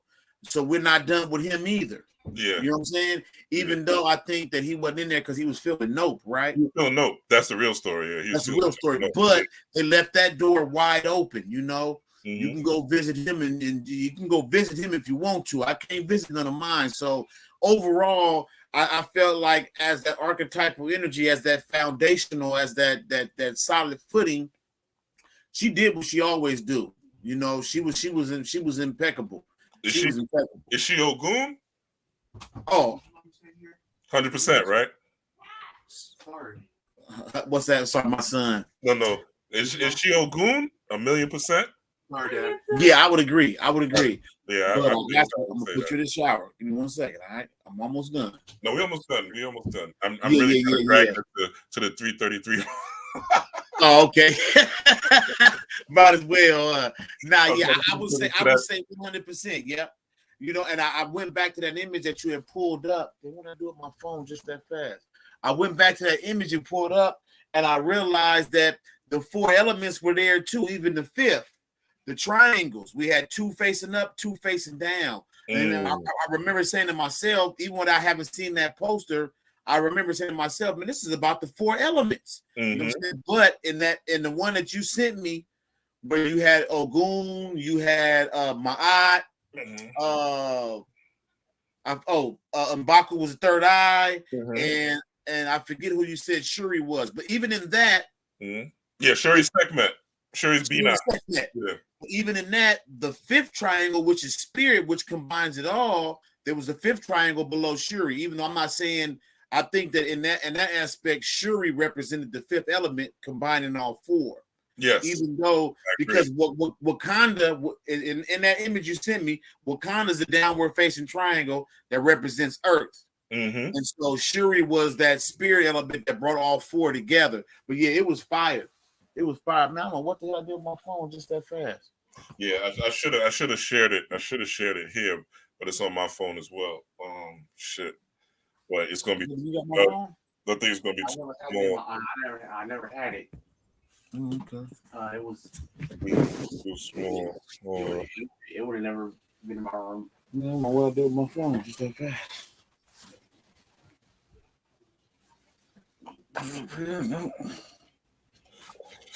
Yeah, here. This is it, right? Yeah, that's it. That's it. Yep. Yep. And I felt like when I looked at it again, I said, "Oh, we had the 4 triangles, 2 facing up, 2 facing down." That's how we know the elemental aspect was not an accident. Mm-hmm. And then I just noticed the 5th triangle beneath Shuri, and I said, "Oh, we got all 4 elements with spirit combining in the center, which is Shuri." Yep. And Yahweh, right? Which And- has been the theme these last month or so of Yahweh. Yep. And again, the Sri Yantra, right? You can see it. You can see it there. That's what made me pull it up just now. When you said it was there, I said, "I didn't see that." And I had to double back on it. Man, what the- Yeah. So it's dope. It's dope. Also, the ring represented Namor, the electromagnetic field, the rising of Kundalini. Yeah, you're right. Yeah. They even use the jet streams to get around. There you go. We at 3:33, Mike. We out. All right, let's do it, man. Peace, power, Hey, prosperity, everybody. I appreciate you, brother. Thank you. Hit the like All button, right, hit the peace. subscribe button for the algorithm. We out of here. Peace. Sorry for ruining your time on the You didn't ruin it, bud. It's all good.